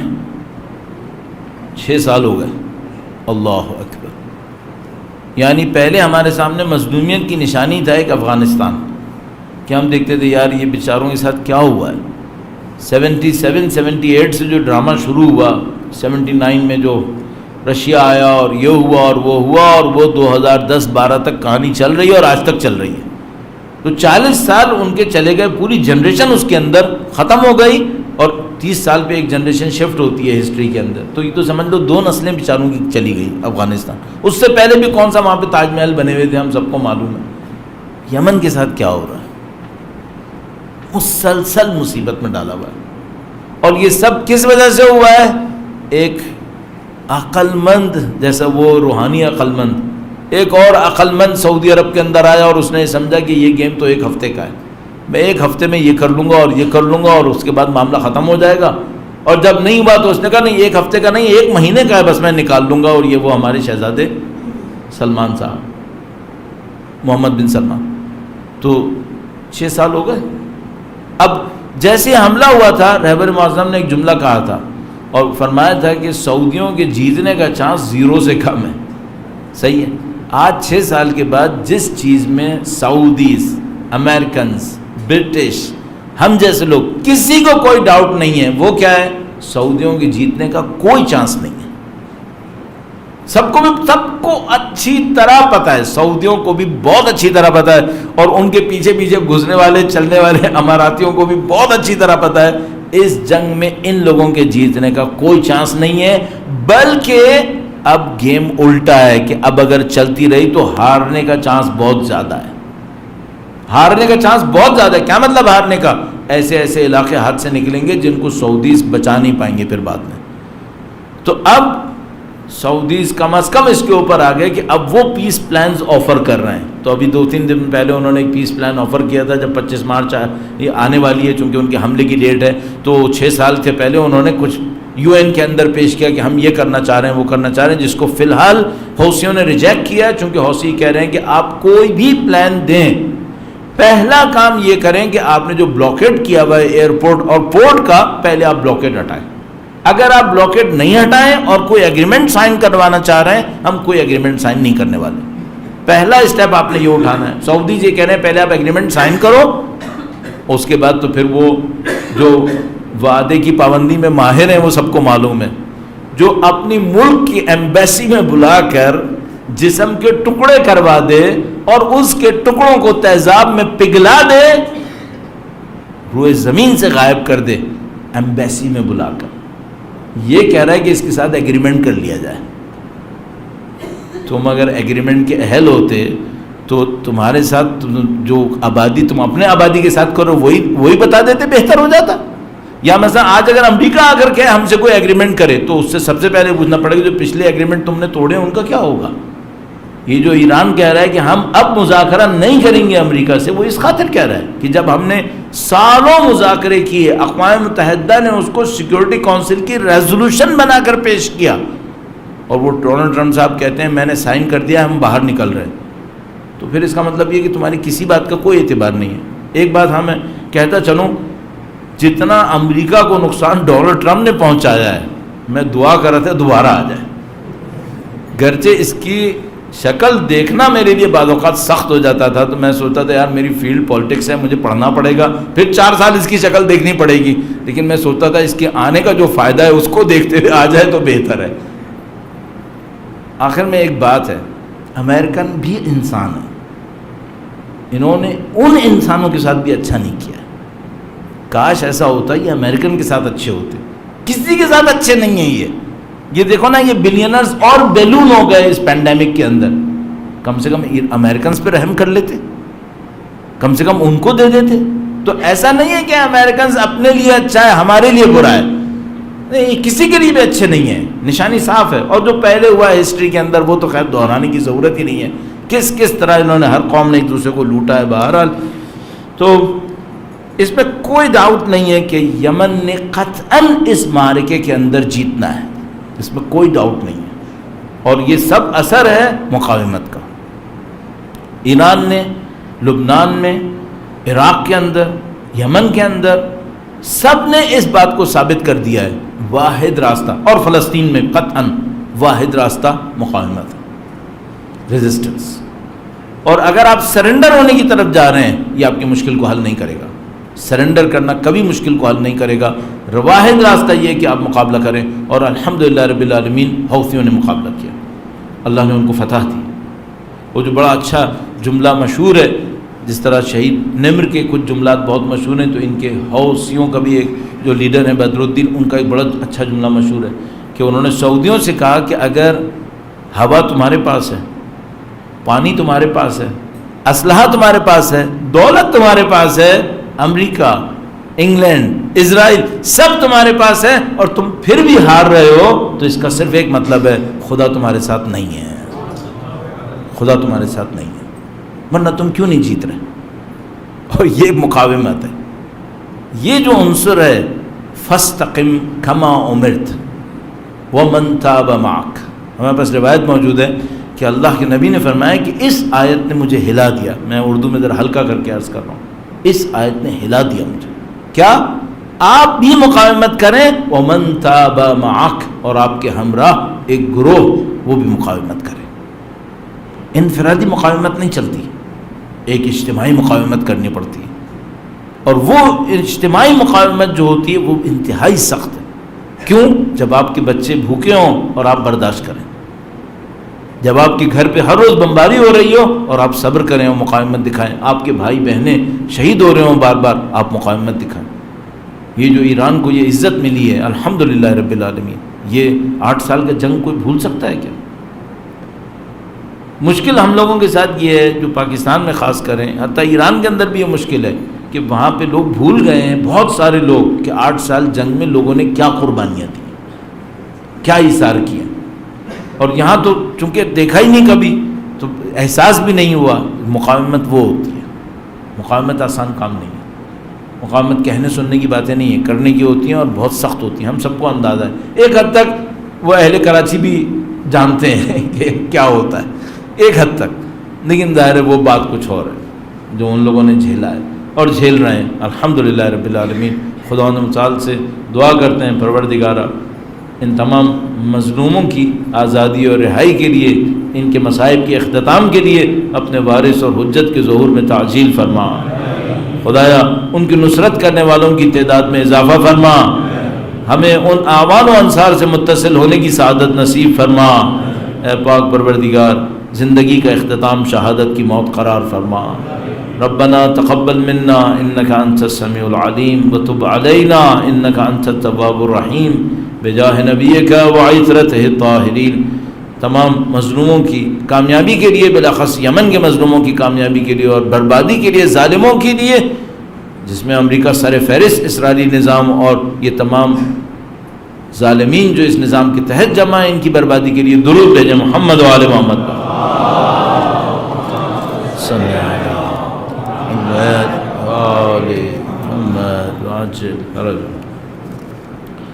لکھا ہے کہ ہم سوالات کا سلسلہ شروع کرتے ہیں. ظاہر کوشش کریں گے کہ سوالات کو ہم نپٹا سکیں کسی حد تک. ظاہر آج کا سیشن میں نے پہلے عرض کیا تھا تھوڑا سا لمبا ہونا تھا، اور اب سوالات کی طرف. لکھا ہے ہم عوام جب سیاستدان کو چنتے ہیں تو اس کی وجہ تو ذاتی یا علاقائی مفاد پر محیط ہوتا ہے. ہمیں کیا پتہ کہ کس نظام کا پیرو ہے اور اس کے کیا فوائد و نقصانات ہیں. یہی مشکل ہے کہ ہم جب کسی کو چنتے ہیں تو ہم مفادات کے تحت چنتے ہیں. یہ بصیرت ہمارے اندر نہیں ہے کہ بھائی بندہ اس لیے مت چنو کہ تمہارا اس میں کیا فائدہ ہے، اس لیے چنو کہ اس سے ملک کو کیا فائدہ ہونے والا ہے. اور یہ ہمارے وہی میں نے عرض کیا نا کہ ہمیں ڈکٹیٹ کیا گیا ہے، ہمیں یہ سمجھایا گیا ہے کہ تمہارا کام سیدھے راستے نہیں نکلے گا. جب تک تمہارا بندہ کہیں اوپر نہیں ہوا تمہارا کام نہیں نکلنے والا. وہ مشہور ایک واقعہ ہے کہ گورنر کے پاس وہ ایک نیوز رپورٹر بیٹھا ہوا تھا، تو اس نے کہا گورنر سے کہ آپ کے پاس جو لوگ آ رہے ہیں، کوئی یہ کہہ رہا ہے بجلی کا کھمبا لگوا دو، کوئی یہ کہہ رہا ہے روڈ بنوا دو، تو یہ کام حکومت کیوں نہیں کر رہی؟ دوسرا مسئلہ یہ ہے کہ بہرحال اس علاقے کا ایک نمائندہ بھی تو پارلیمنٹ میں گیا ہوا ہے، یہ اس سے کیوں نہیں کہہ رہے؟ تو سب کو معلوم ہے کہ چینلز خراب ہوئے ہیں. جو ایگزیکیوٹیو چینل ہے پوری گورنمنٹ اور بیوروکریسی یہ اپنا کام نہیں کر رہی، جو پارلیمنٹ ہے وہ اپنا کام نہیں کر رہی. ہر ایک آدمی اس چکر میں کہ میرا کوئی ایک جس کو ہم لوگ جیک کہتے ہیں ایک جیک نکل آئے تو اس سے کام ہوگا. ظاہر ہے اس سے تو ہم سب کو معلوم ہے کہ نہیں ہوگا. اب یہ قربانی بہت مشکل ہے کہ کوئی یہ بصیرت دکھائے. انہوں نے کہا کہ کووڈ ویکسین کے بارے میں آپ کا کیا ویو ہے، kindly explain scientifically and on religious terms. ماشاء اللہ ماشاء اللہ. تو میں ابھی دو تین ملکوں کے بارے میں کمنٹ کر رہا ہوں تو 1 گھنٹے سے اوپر ہو گیا، اور اب میں اس کے سائنٹیفک کو بھی جاؤں. بھائی میں کیا سائنٹسٹ ہوں، مجھے کیا پتا کہ اس کے کیا سائنٹیفک ویلیوز ہیں. ہاں اجمالاً مجھے کچھ چیزیں سمجھ میں آتی ہیں، اور مجھے سمجھ میں آتا ہے کہ یہ جو بھی ویکسینز بنے ان کے ٹرائلز کمپلیٹ نہیں ہوئے ہوئے. ہم سب کو معلوم ہے، ہم سب کو معلوم ہے یہ تیزی تازی میں بنا دیے گئے، اور یہ باڈی میں جا کے کیا کریں گے ابھی ان کو بھی نہیں پتا جو انہوں نے بنائے، اور نہیں معلوم انہوں نے لگوائے بھی یا نہیں لگوائے. فائزر کمپنی کے شاید ڈائریکٹر تھا، جس سے پوچھا تم نے لگوا لیا، کہنے لگا نہیں میں نے نہیں لگوایا. بندہ خدا تو نے خود نہیں لگوایا تو ہمیں کیوں ڈھو کے چلے جا رہے ہو؟ اور اس کے بعد ہوگا کیا اس کا یہ نہیں معلوم. بھائی ایک میڈیسن یہ لوگ جو خود کہتے ہیں وہ یہ کہتے ہیں کہ ایک ویکسین کم سے کم 2 سال ٹرائل پر رہے تو پتہ چلتا ہے کہ باڈی میں کرے گی کیا. کتنا ٹرائل ہوا ہے اس کا؟ کچھ مہینے، بہت لمیٹڈ اسکیل کے اوپر، وہ بھی سب جھوڑ جھاڑ کے ہوا ہے. سب کو معلوم ہے کہ بھائی یہ وہ باتیں نہیں ہیں جو ایکچولی سائنس ایکسیپٹ کرتی ہے کہ ہاں یہ پیٹرن ہے کام کرنے کا. وہ جواب کیا ہے؟ جواب یہ کہ بھائی جلدی میں کرنا پڑا چونکہ آبادی ختم ہو رہی تھی، یہ ہو رہا تھا وہ ہو رہا تھا. تو یہ اس کا حل ہے کہ چونکہ جلدی میں ایک بیماری سے لڑنا تھا تو ہم ایک اور بیماری لے آتے ہیں اور پھر دیکھتے ہیں کہ کیا ہوگا. تو بہت سارے ایسے پوائنٹ ہیں کہ جو ڈاؤٹ فل ہیں، لیکن مشکل ساری یہ ہے کہ ہم ایک ایسے گیم میں پھنسا دیے جائیں گے جہاں سے آپ کا اس شہر سے نکلنا ہی اس صورت میں ہوگا جب آپ ویکسین لگے ہوئے ہوں گے. پاکستان میں خوبی ہے، نہ ویکسین ہے نہ لگانے پہ بندش ہے. گھومو کیوں ہے ہی نہیں.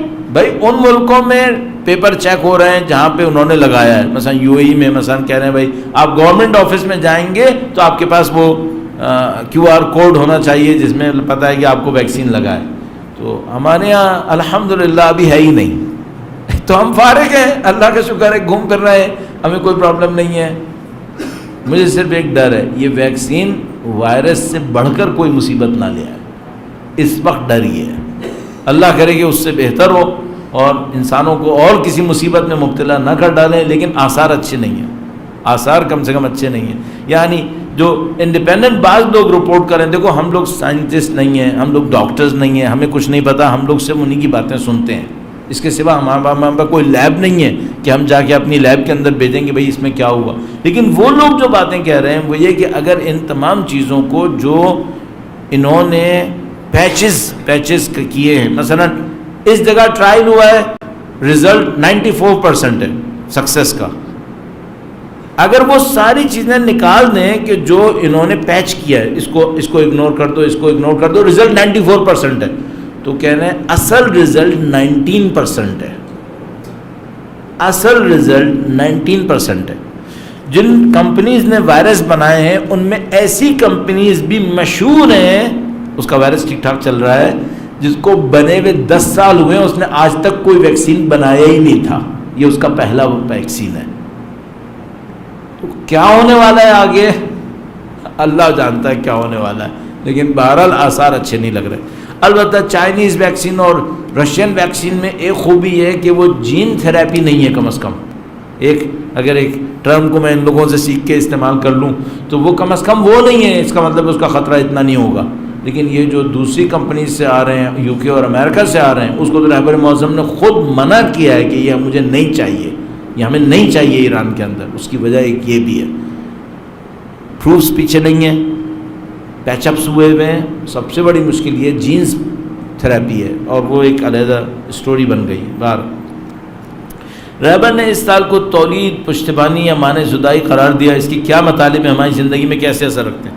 رہبر نے کہا کہ وہ ہر سال کو ایک ٹائٹل دیتے ہیں، اس سال کو انہوں نے ٹائٹل دیا پروڈکشن کے اندر ایک بوسٹ، اور اس کے مقابلے میں اور اس کے ساتھ انہوں نے کہا کہ سپورٹ اس کو کیسے کرنا ہے، اور جو اس کے اندر ہرڈلز ہیں انہیں کیسے دور کرنا ہے۔ تو 3 جو پیرامیٹرز ہیں، ایک پروڈکشن کو کیسے امپروو کرنا ہے، اس میں سرج کیسے آئے، جہش انہوں نے کہا سرج بالکل پروڈکشن کے اندر، ڈومیسٹک پروڈکشن کے اندر۔ دوسری بات یہ کہ سپورٹ کیسے کرنا ہے اس کو، اور تیسری بات یہ کہ اس کی ہرڈلز کو کیسے ختم کرنا ہے۔ تو لوگ مذاق میں کہہ رہے ہیں کہ جو کہنا ہرڈلز ختم کرنے ہیں، وہ یہ کہہ رہے ہیں روحانی جیسے کو نہیں لانا، ورنہ یہ کبھی پروڈکشن بہتر نہیں ہوگی۔ تو ٹرو پرابلمز ہیں وہاں پر، یعنی واقعاً وہاں پہ کچھ چیزیں ایسی ہوئی ہیں جو میں بتاؤں آپ کو، جیسے میں نے آپ کو کچھ چیزیں بتائیں، آپ میں سے کچھ لوگوں نے شاید نہیں سنی ہوں گی تو آپ تعجب سے دیکھ رہے ہیں۔ ابھی یہ کچھ بھی نہیں ہے جو وہاں پہ ہوا ہے ان آخری 4-8 سالوں کے اندر، بہت برا ہوا ہے، اور یہ ان صاحب کی وجہ سے ہوا ہے۔ اللہ بہتر کرے بس آگے۔ ہاں، بہت اہم ٹاپک تھا وہ، ظاہر ہے اس پہ کوئی بات نہیں ہو پائی، اور انہوں نے بہت اچھا کیا، یہ کہہ دیا۔ انہوں نے کہا کہ پوپ اور آیت اللہ العظمیٰ سیستانی کی ملاقات پر کچھ روشنی ڈالیں۔ یہ جیسے ہر واقعے کے اندر ہوتا ہے، بہت سارے بیک گراؤنڈز ہوتے ہیں اور بہت سارے اثرات ہوتے ہیں، اور یہ جو کام ہوا ہے یہ ظاہر تاریخ کے اندر ایک منفرد کام تھا کہ مثال کے طور پر کیتھولک پوپ وہ اپنے ملک سے نکلے اور وہ اس طریقے سے نجف اشرف آئے، اور نجف اشرف آ کر وہ آیت اللہ العظمیٰ کے دروازے تک پہنچے اور جا کر ان سے ملاقات کر۔ یہ انکریڈیبل تھا، ایسا بہت کم ہوا ہے۔ البتہ اس پوپ نے اس طرح کی کاموں کو دوسرے فرقوں کے ساتھ بھی انجام دیا ہے، ایسا نہیں ہے کہ یہ صرف شیعہ کے ساتھ کیا، نہیں، اس نے اہل سنت کے ساتھ بھی کیا ہے اور جا کے ملاقات کی ہے، لیکن جتنا ایکو اس ملاقات نے کیا ہے اتنا کسی اور ملاقات نے نہیں کیا، اور ظاہر ہے اس کی وجہ آیت اللہ العظمیٰ کی اپنی پرسنالٹی تھی اور ان کا جو انفلوئنس تھا عراق کے اوپر۔ ہم سب کو معلوم ہے کہ ان کی شخصیت نے عراق کو سمجھ لو آگ کے دھانے سے باہر نکالا ہے، کہ اگر وہ رول نہ ہوتا جو آیت اللہ العظمیٰ سیستانی نے پلے کیا آخری 10-15 سال کے اندر، اسپیشلی صدام کی حکومت کے ختم ہونے کے بعد 2003 کے بعد، کنفرم تھا کہ عراق نے ختم ہو جانا تھا، عراق کے ٹکڑے ہو جانے تھے۔ کنفرم امریکہ کا پلان یہ تھا کہ کم سے کم 3 ٹکڑے عراق کے ہونے تھے، اور عراق کا آئل ان کے ہاتھ میں نہیں رہنا تھا، جو وہاں پہ داعش نے آنا تھا اور جو وہاں پہ لوگوں کے ساتھ ہونا تھا، اور اس کے بعد پھر اس حملے نے ایران کی طرف جانا تھا اور کیا کچھ ہونا تھا، یہ سب نہیں ہوا الحمدللہ رب العالمین آیت اللہ العظمیٰ کی بصیرت کی وجہ سے۔ اور البتہ ظاہر ہے کہ مجاہدوں نے جو ان کے حکم پر سپورٹ کیا، جب آیت اللہ العظمیٰ سیستانی نے فتویٰ جاری کیا اور کئی 10 لاکھ لوگ جمع ہو گئے، اور الحمدللہ ایرانی سپورٹ بھی اسی حساب سے جنرل قاسم سلیمانی کی صورت میں اور مختلف صورت میں، ان سب چیزوں نے مل کر اس بہت بڑے سانحے سے بچا لیا جو اس سے کئی گنا زیادہ تھا جو ہم نے سیریا میں دیکھا، اس سے کئی گنا زیادہ ہونا تھا، کیونکہ آبادی کا یہاں پہ بہت بڑا ایک حصہ تھا جس نے متاثر ہونا تھا، اور تقریباً کام ختم ہو گیا تھا۔ آپ سب کو پتہ ہے کہ کربلا سے کتنے کلومیٹر راستے کے اوپر تھے، سامرہ تو ان کی زد میں تھا، نجف کو وہ چیلنج کر رہے تھے، اور اس موقع کے اوپر الحمدللہ رب العالمین ان کی بصیرت نے، ان مجاہدوں کی جہاد نے اور ایران کی طرف سے بھی آنے والی سپورٹ وغیرہ نے، ان سب نے مل کر الحمدللہ اس سازش کو ناکام کیا۔ تو شخصیت کا ایک اثر ہے۔ پھر اس پوپ نے جو اس کے بعد ملاقات کے بعد جو انٹرویوز وغیرہ دیے، اس کے اندر آیت اللہ کی شخصیت کے بارے میں جو کچھ بیان کیا وہ بھی بہت اہم ہے۔ اور الحمدللہ رب العالمین اس کو میں ایک معنی میں یہ کہوں گا، تھوڑا سا نان سائنٹیفک ٹچ اگر آپ اس کو کہیں، مجھے ہمیشہ سے دل میں ایک امید ہے، وہ یہ کہ یقیناً امام کے ظہور سے پہلے ہم لوگوں کے تعلقات عیسائیوں سے اچھے ہوں گے، یقیناً اچھے ہوں گے، اور اگر خدا نہ کرے نہیں بھی ہوئے تو آنے کے بعد تو یقیناً ہونے ہی ہیں اچھے۔ جب حضرت عیسیٰ علیہ السلام تشریف لائیں گے اور وہ امام وقت کے پیچھے نماز پڑھیں گے، اور اس کے بعد جو عیسائیت اس کو قبول کرے گی کہ ہاں یہ فرزند رسول ان کے رہنما بھی ہیں، اور قرآن کریم کا بیان کرنا کہ تم سب سے زیادہ ایمان کے نزدیک عیسائیوں کو پاؤ گے، تو اس میں کوئی ڈاؤٹ نہیں ہے ہمارے نزدیک کہ جتنا زیادہ ہم ظہور کے نزدیک جاتے جائیں گے یہ تعلقات بہتر ہوں گے۔ اور یہ ایونٹ ایک بہت بڑا ایونٹ تھا میں سمجھتا ہوں اس اعتبار سے۔ اور آج کے پروگرام میں اس بات کو بھی ضرور ہائی لائٹ کرنا چاہیے تھا، مجھے مین اس میں ڈالنا چاہیے تھا، کوشچن آنسر میں بہت سارے لوگ نہیں دیکھتے ہیں، لیکن بہرحال مجھے ڈالنا چاہیے تھا، وہ یہ کہ ہم ہر گزرتے ہوئے لمحے میں ظہور کو نزدیک ہوتا دیکھ کنفرم میں کوئی اس میں ڈاؤٹ نہیں ہے میرے دماغ کے اندر کہ ہم جتنا ٹائم گزر رہا ہے ہم ظہور کو نزدیک ہوتا دیکھ رہے ہیں، اور رہبر معظم بھی اس کو مسلسل مختلف حوالے سے بیان کر رہے ہیں کہ ہم ایک نئے دور میں داخل ہو گئے، کئی صراحت کے ساتھ کہا ہے ہم ایک نئے دور میں داخل ہو گئے۔ اچھا کوئی اور چیز نہیں ہے، نیا دور کیا ہوتا ہے؟ انقلاب 42 سال ہو گئے آئے ہوئے، کون سا نیا دور ہے؟ انسان کے اندر ہے، نہیں وہاں کوئی نیا دور نہیں ہے، نیا دور یہاں پر ہے، یہ ظالموں کی شکست کا دور ہے انشاءاللہ، اور انشاءاللہ ہمارے جیسے کو یقین ہے کہ ہم ظہور کے انتہائی نزدیک کی طرف انشاءاللہ۔ خدا انشاءاللہ امام کے ظہور مبارک کو دیکھنا نصیب فرمائے، ان کی نصرت کی سعادت نصیب فرمائے، امام کے آبان و انصار کی تعداد طاقتوں میں، ان کی توانائیوں کے اندر، ارتباطات میں، معنویت میں اور اضافہ فرمائے انشاءاللہ تعالی، انشاءاللہ اسی راہ میں شہادت نصیب فرمائے انشاءاللہ تعالی۔ ایک بار پھر درود بھیجے گا محمد و آل محمد، اللہم صلی علی محمد آل محمد وعجل فرج۔ کچھ لوگ سمجھ رہے ہوں گے ختم ہو گیا، نہیں ختم نہیں ہوا، کچھ اور سوال باقی۔ حکومت نے جو ایجوکیشن بورڈ بنائے جیسے شیعہ بریلوی اہل حدیث، ان کے بارے میں کچھ بتائیں، ہمارے لیے کتنا فائدہ مند ہے؟ بورڈ بنانا وہ چلتا رہے گا، میرا اپنے خیال ہے یہ کام ہوتے رہیں گے۔ امپورٹنٹ یہ ہوگا کہ جو اصل ہدف اور مقصد ہے وہ کیا مقصد اور ہدف ہے۔ انفارچونیٹلی اگر سسٹم صحیح نہیں ہوتا تو چھوٹے چھوٹے کمپوننٹس کوئی زیادہ فائدہ نہیں دے پاتے۔ ہاں ہمیں پتہ ہے کہ گورنمنٹ کی ایک کوشش ہے کہ وہ فنڈامنٹلزم اور ریڈیکلزم کو جو بعض مدارس کے اندر موجود ہے اس کو کم کرنا چاہتے ہیں مدارس ختم کیے بغیر۔ ایک زمانہ تھا مشرف کے دور میں امریکہ کا بھرپور اصرار تھا کہ مدارس ختم کر دو۔ اچھا ہماری اسٹیبلشمنٹ کے کچھ مفادات بہرحال اس سے تھے کہ مدارس باقی رہیں۔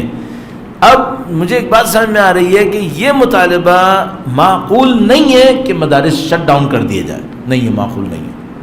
اس میں کئی لاکھ لوگ، کم کر کے کہہ رہا ہوں، کئی ملین لوگ ایسے ہیں جن کو سوشل سپورٹ نہیں ہوگی اگر یہ مدارس شٹ ڈاؤن ہو گئے۔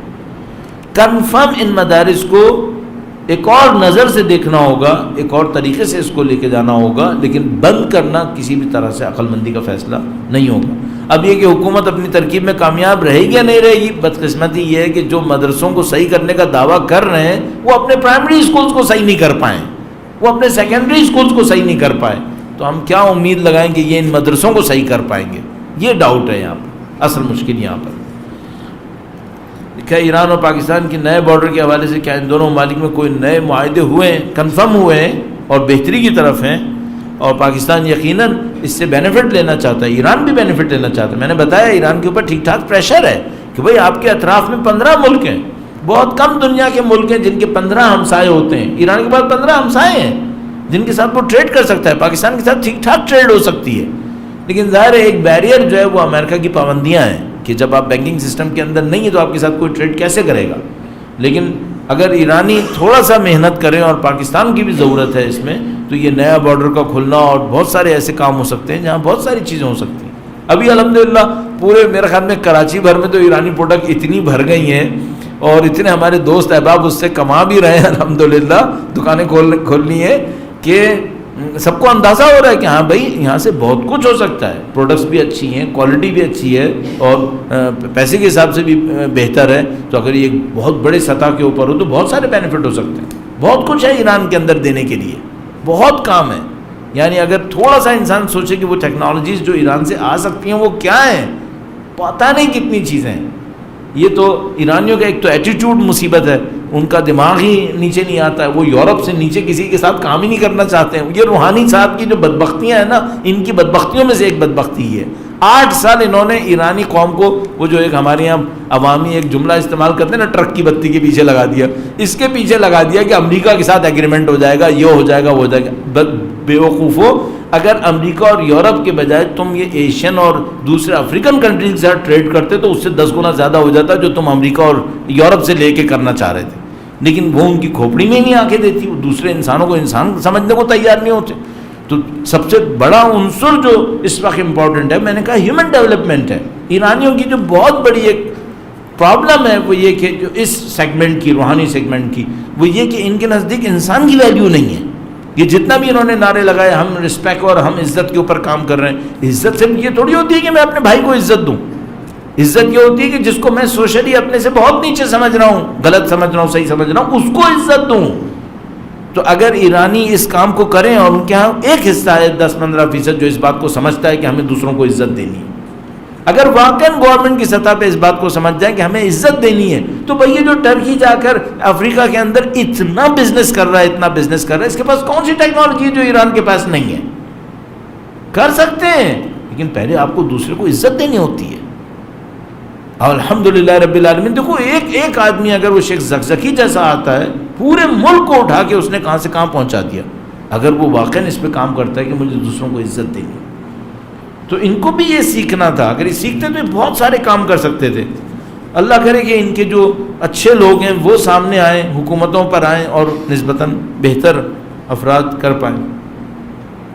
لکھا ہے کہ with due respect, how can we get this program of analysis continuously? میری جگہ کوئی اور لے آؤ، آسان ترین راستہ ہے. میرے ہوتے ہوئے تو یہ مشکل بنی ہوئی ہے کہ کبھی میرے دماغ میں آتا ہے، کبھی میرے دماغ میں نہیں آتا. 1.5-2 سال سے جو میں پرسنل لائف میں گزر رہا ہوں، وہ سب کو کسی کو تھوڑا بہت اندازہ ہوگا. ان سب کے ہوتے ہوئے تو ابھی تو سمجھ لو کہ جو ہو رہا ہے وہ بھی بڑی مشکل سے چل رہا ہے. تو اللہ کا شکر الحمدللہ رب العالمین. لیکن مجھے ایک بات کی بہت اطمینان ہے، مجھے الحمدللہ رب العالمین. ایک لطیفہ بھی ہے، ایک بات کا اطمینان ہے مجھے کہ بہت ساری جگہوں کے اوپر کاپیڈ پروگرام، اس تھیم کو کاپی کرتے ہوئے پروگرامز ہو رہے ہیں الحمدللہ رب العالمین، جو بہت اچھی بات ہے. واقعاً ایسے ہی ہونا چاہیے تھا. ایک خطرناک بات بھی ہے وہ یہ کہ بہت سارے لوگ یہ پروگرام سنتے ہیں، جس کی وجہ سے ہمیں بہت کچھ اٹھانا پڑ رہا ہے. بہت سارے لوگ سنتے ہیں. تو بس آپ باقی تو آپ خود عقل مند ہیں، سمجھ جائیے. حکومتی سطح پاکستان کے اندر، پاکستان کے باہر، پچھلے سال ماہ محرم سفر میں فرقہ واریت کو ہوا دینے کی کوشش کی گئی. مثلا زیارت عاشورہ کا معاملہ. لکھا ہے اس حوالے سے شیعہ قوم کے رسپانس کو کیسے دیکھتے ہیں؟ جیسے 40 اور کیا مقتدر حلقے میں اس فرقہ واریت کو ہوا دینے کے حق میں ہیں، جبکہ وہ چاہتے ہیں کہ کیا نہ ہو، یہ سول وار نہ ہو.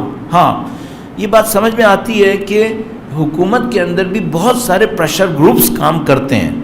شاید حکومت کی پہلی خواہش سول وار نہ ہو، لیکن کوئی پریشر گروپ ایسا ہو جس کی خواہش ہو کہ سول وار کے نزدیک جائے معاملہ. مثلا کون ہو سکتا ہے؟ سعودیز. وہ اسی زمانے میں اسرائیل کے ساتھ تعلقات کر رہے تھے، UAE اسرائیل کے ساتھ تعلقات کر رہے تھے. یہ نہیں چاہتے تھے کہ پاکستان کی جیسی قوم اس کے اوپر کنسنٹریٹ کرے کہ کوئی ملک اسرائیل کے ساتھ تعلقات کر رہا ہے، سعودی جیسے، UAE جیسے اور بحرین جیسے. تو ممکن ہے کہ ڈائیورٹ کرنے کے لیے، ریلیجس ایلیمنٹ کو انوالو کرنے کے لیے انہوں نے سیکٹیرینزم کی طرف ایک آگ دی ہو. اور حکومت نے بھی شاید مجھے لگتا ہے اس انڈرسٹینڈنگ کے تحت کہ ایک حد تک جانے دو تاکہ ان کا کام بھی پورا ہو جائے اور بہت آگے نہیں جانے دیں گے. تو مجھے لگ رہا ہے جیسے ان لوگوں نے کنٹرولڈ کیوس کریٹ کیا, اس پارٹی کے مقصد کو بھی پورا ہونے دیا اور گیم کو نکلنے بھی نہیں دیا ہاتھ سے, بالکل نہیں نکلنے دیا. اچھا چلو کچھ بھی تھا, میں ایک بات آپ سے کہوں گا, ہم اور آپ اللہ کا کرم ہے, اہل بیت کے ماننے والے ہونے کے ناطے ہم لوگ بھٹیوں کے پگھلے ہوئے لوگ ہیں. ایک دفعہ نہیں گئے ہیں, دسیوں دفعہ گئے. ہماری تاریخ یہی ہے. میرے دماغ کے اوپر واقعا ایک پوائنٹ آیا ہوا ہے, میں بہت آج اس میں اسٹک ہوا ہوں. ابھی کچھ دن پہلے مولا ساتویں امام کی شہادت کے ایام تھے. درود بھیجے گا محمد وآل محمد صلی علی محمد. میں مظلومیت سوچتا ہوں, کیا مظلومیت ہے. امام کے زندان کے بارے میں آپ نے سنی ہے باتیں. ایک گڈھا تھا, اس طرح بیان کرتے ہیں, زمین میں گڈھا تھا پتلا سا, اس گڈھے میں سے اتار کر نیچے ایک جگہ پہ چھوڑ دیا گیا تھا جہاں پہ نہ لیٹ سکتے تھے نہ کھڑے ہو سکتے تھے. اصل تصور کرو. میں یہ سوچتا ہوں امام اس حالت میں تھے اور ان کے فرزند امام رضا اپنے باپ کا انتظار کر رہے تھے. بی بی معصومہ خود اپنے والد کے غم میں رو رہی تھی. ہمارے ائمہ نے یہ جھیلا ہے, الحمدللہ رب العالمین. کون سی کائنات کی سختی ہے جو کسی ایک انسان پہ آ سکتی ہے اور ہمارے امام نے نہ جھیلی. یہ قوم بلا وجہ میں 1400 سال نہیں بچی ہے. الحمدللہ آج پرچم اہل بیت سر بلند ہے پوری دنیا کے اندر. میں گارنٹی سے پہلے بھی داعش کے زمانے میں بھی جب داعش نے نجف کو چیلنج کیا تھا, میں نے آپ کی خدمت میں جملہ عرض کیا تھا, روئے زمین کے اوپر کوئی طاقت نہیں ہے جو اہل بیت کو ماننے والوں کو چیلنج کر سکے. اس وقت روئے زمین کے اوپر کوئی طاقت نہیں ہے. اگر میں قسم کھاؤں, بے حق قسم کھاؤں گا, قسم جان بوجھ کے میں نے زبان کو روکا ہے کہ میں نہیں مکروہ کرنا چاہ رہا ہوں, لیکن قطعاً میں آپ کی خدمت میں عرض کر رہا ہوں روئے زمین کے اوپر کوئی طاقت نہیں ہے جو اہل بیت کے ماننے والوں کو چیلنج کر سکے. اگر کریں گے تو اپنی موت کو جلدی بلائیں گے جو آنے والی ہوگی ان کی. یہ آسانی سے نہیں ہوا ہے. لوگ بھٹیوں میں پگھلے ہیں, بچوں کی قربانیاں ہوئی ہیں, خواتین کی قربانیاں ہوئی ہیں, ہر حصے نے قربانیاں دی ہیں. اس کے بعد ایسا ہوا. یہ چیلنجز کیا چیلنجز ہیں, یہ سازشیں کیا سازشیں ہیں جو یہ بیٹھے باہر بیٹھ کر پاکستان کے اندر رچاتے رہتے ہیں, ڈرامے کرتے رہتے ہیں, اور ان کے چند ماننے والے ادھر ادھر بلوے کر کے پاکستان کو ایک مصیبت میں ڈالنے کی کوشش کرتے ہیں. یہ سازشیں کوئی سازشیں نہیں ہیں, ان کو جھیلا جا سکتا ہے. اور پیٹرن نظر آ رہا تھا اس سازش کا کہ مکر و فریب چلے گا, کچھ لوگ جیتیں گے, کچھ لوگ ہاریں گے, اور پھر معاملہ دب جائے گا جب ان کی مصلحت پوری ہو جائے گی. ہمارے پاس ایک پوائنٹ ہے, وہ کیا ہے؟ مقاومت. یقیناً تدبیر اہم ہے, بصیرت اہم ہے, لیکن سب سے اہم مقاومت. الحمدللہ پاکستان میں اہل بیت کے چاہنے والے اس پوائنٹ کو سمجھتے ہیں. ڈرو نہیں, لا تخافوا ولا تحزنوا وانتم الاعلون, تم ہی سربلند رہو گے ان کنتم مؤمنین, اگر تم اللہ پہ ایمان رکھتے رہے. تو قطعاً ہم اس سے بہت برے دور گزار چکے ہیں. یہ کیا بیچتا ہے ہمارے سامنے. آپ اس دور کو یاد کریں جب کس طرح سے یہاں پہ ہر روز لاشیں اٹھ رہی تھیں, اور ہمیں یقین اس وقت بھی تھا, ابھی بھی ہے الحمدللہ رب العالمین, کہ اہل بیت اطہار علیہ السلام کا پرچم تھامنا ہماری فتح کی نشانی ہے. اور کوئی ڈاؤٹ نہیں ہے. یہ بھی عرض کرتا چلوں, بہت ٹائم ہو گیا آپ کا, لیکن میں عرض کرتا چلوں,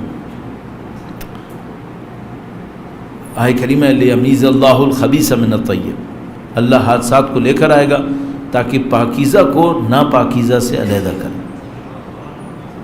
لیمحص, تاکہ تم لوگوں کے یہ تمحیص کیا چیز ہے. آپ سونے کو گریڈ دیتے ہیں, 18 کیرٹ کا ہے, 22 کیرٹ کا ہے, 24 کیرٹ کا ہے. سونے میں ناخالصی ہوتی ہے, اس کو پگھلایا جاتا ہے, اس کو خالص بنایا جاتا ہے. خدا متعال فرماتا ہے میں تمہیں حوادث سے گزاروں گا تاکہ تمہارے خلوص میں اضافہ ہو جائے, تمہاری جینوننس اور بڑھ جائے. تو مثلا کم گریڈ کا سونا پگھل کر اچھے گریڈ کے سونے پر آئے. صحیح ہے, ہم ان دو مرحلوں سے گزر رہے ہیں. لیمیز اللہ الخبیث من الطیب, اگر میں صحیح پڑھ رہا ہوں, تمیز ہونا اور تمحیص ہونا یہ ہوگا. تغربلوا ثم تغربلوا ثم تغربلوا, تم لوگ چھانے جاؤ گے اور چھانے جاؤ گے, یہاں تک کہ سب علیحدہ ہو جائے گا. تو فاستقم, مقاومت, واحد حل مقاومت, تدبیر اہم ہے, بصیرت اہم ہے انشاءاللہ. میرے خیال میں سوالات تو کافی ہیں, سوالات 2-4 ہیں ابھی بھی, اور میرا بھی اب تقریباً صحیح ہے. کوئی ایسی کوئی چیز نہیں جس کو میں یہاں, ایک امپورٹنٹ ہے اور وہ خواتین کا وہ جو سیشن ہوا اس کو میں اگلی دفعہ کہیں بولنے کی کوشش کروں گا, ورنہ ابھی ایسا نہ ہو کہ تیزی میں بول دوں اور اس میں کوئی غلطی ہو جائے. یہ سب چیلنجز آتے رہیں گے. لبرل ڈیموکریسی کے نام پر جو ایران میں بھی کھیل ہوتا رہتا ہے, یہاں پر بھی ہوتا رہتا ہے, اس سب کو دیکھنا ہوگا. کاز صحیح ہے, کاز کیا ہے؟ کوئی بھی انسان ہو, مرد ہو عورت ہو, اسے عدل ملنا چاہیے, اسے انصاف ملنا چاہیے. کسی کو حق نہیں ہونا چاہیے کسی کے اوپر ظلم کر. پاکستانی سوسائٹی کے اندر نہ چاہتے ہوئے بھی بولنا پڑ رہا, پاکستانی سوسائٹی کے اندر یقیناً خواتین کے اوپر ظلم ہوا ہے نسبتاً, مردوں پہ بھی کم ظلم نہیں ہوا ہے. یہاں ایک نظام کے اندر بہت ساری چیزیں جو صحیح ہونے کی ضرورت ہے, اور یقیناً خواتین کے حق میں کوتاہیاں ہوئی ہیں, ان کو صحیح ہونے کی ضرورت ہے. لیکن کس طریقے سے ہونا ہے؟ وہ لوگ بہت دفعہ یہ کہتے ہیں کہ آپ کوئی بھی طریقہ کر رہے تھے, آپ 70 سال میں کامیابی نہیں دلا سکے. اس کا یہ مطلب ہے کہ پھر کوئی ایسا راستہ لایا جائے جس میں کاز ہی فنا ہو جائے, کاز ہی ختم ہو جائے. نہیں, یہ بھی صحیح نہیں ہوگا. یہ میرا خیال ہے, میرا ذاتی خیال ہے, وہ یہ کہ کچھ وقت میں میچورٹی اور آئے گی ابھی. اور یہ جو اس وقت کا ایک کیوٹک سین ہے خواتین کے حقوق کے نام پر, جو باقاعدہ فنڈڈ, جو ابھی تک سمجھ میں آتا ہے کہ ٹرولی فنڈڈ, کہیں سے اشارہ نعرے سب کچھ, یہ میچور ہوگا. اور اللہ کرے جلد از جلد ہو جائے, اس سے پہلے کہ یہ کاز ہی فنا نہ ہو جائے کہیں. تو اچھے لوگ اس کو جوائن کریں اور اس کو ایک صحیح پیٹرن کے اوپر لے جانے کی کوشش کریں. دیکھو ایک بہت سادہ سا معاملہ ہے, آپ اسپیس چھوڑ دو, ویکیوم باقی نہیں رہتا ہے. اچھی ہوا سے فل نہیں کرو گے, بری ہوا آ جائے گی. اگر کوئی انسان پیاسا ہے اور اس کو صحیح پانی نہیں دیا تو کیا کرے گا؟ گندا پانی پیے گا. ویکیوم مت چھوڑو. ہم نے ان بہت ساری جگہوں پہ ویکیوم چھوڑا ہے, اس کو غلط لوگوں نے فل کیا ہے, اور اس کے بعد پھر ہم تڑپے ہیں کہ یہ کیا ہو گیا. پھر اس کی وہ وجہ ہماری غلطی تھی, ہم نے کیوں اس کو ایڈریس نہیں کیا تھا کہ اس کے بعد پھر ہمیں یہ سین دیکھنا پڑ رہا. تو بہرحال اس ٹائپ کے بہت سارے مسائل ہیں. آپ کے صبر و تحمل کا بہت شکریہ کہ آپ نے صبر کیا. میں بھی بھرا بیٹھا تھا بہت ساری چیزوں کی وجہ سے, ٹائم بھی کافی زیادہ ہو گیا تھا. تو انشاءاللہ پروردگار عالم بصیرت نصیب فرمائے. اور بار بار دعا یہی ہے, خدایا اس سخت وقت ہے, ظہور سے پہلے کا وقت یقیناً سخت ہونا چاہیے, اس سخت وقت میں ہم سب کی ایمان کی حفاظت فرما. اے پاک پروردگار, امام کی معرفت نصیب فرما, امام کی نصرت کی سعادت نصیب فرما, اس راستے میں شہادت نصیب فرما. ربنا تقبل منا. خدایا پھر دعا کر رہا ہوں, خدایا رہبر معظم مراج اعظام آیت اللہ العظمہ سیستانی, تمام علماء کرام جو تشیع کے صحیح علم بردار ہیں, پاک پروردگار ان سب کی حفاظت فرما, ان سب کے معاونین, ان سب کی نصرت کرنے والوں, ساتھ دینے والوں کی, سچے ساتھ دینے والوں کی تعداد میں اضافہ فرما. اے پاک پروردگار, ہماری زندگیوں کا اختتام شہادت کی موت قرار فرما. ہمارے تمام مرحومین کے تمام گناہان صغیرہ و کبیرہ کی مغفرت فرما. اے پاک پروردگار, امام کی نظر لطف شامل حال فرما. تمام دعاؤں کی قبولیت کے لیے وقت کے امام کے حضور ادائے احترام, اور ان ایام باسعادت کے موقع پر مبارکبادی کا پیغام پہنچانے کے لیے درود بھیجیں. محمد و آل محمد, صلی علی محمد.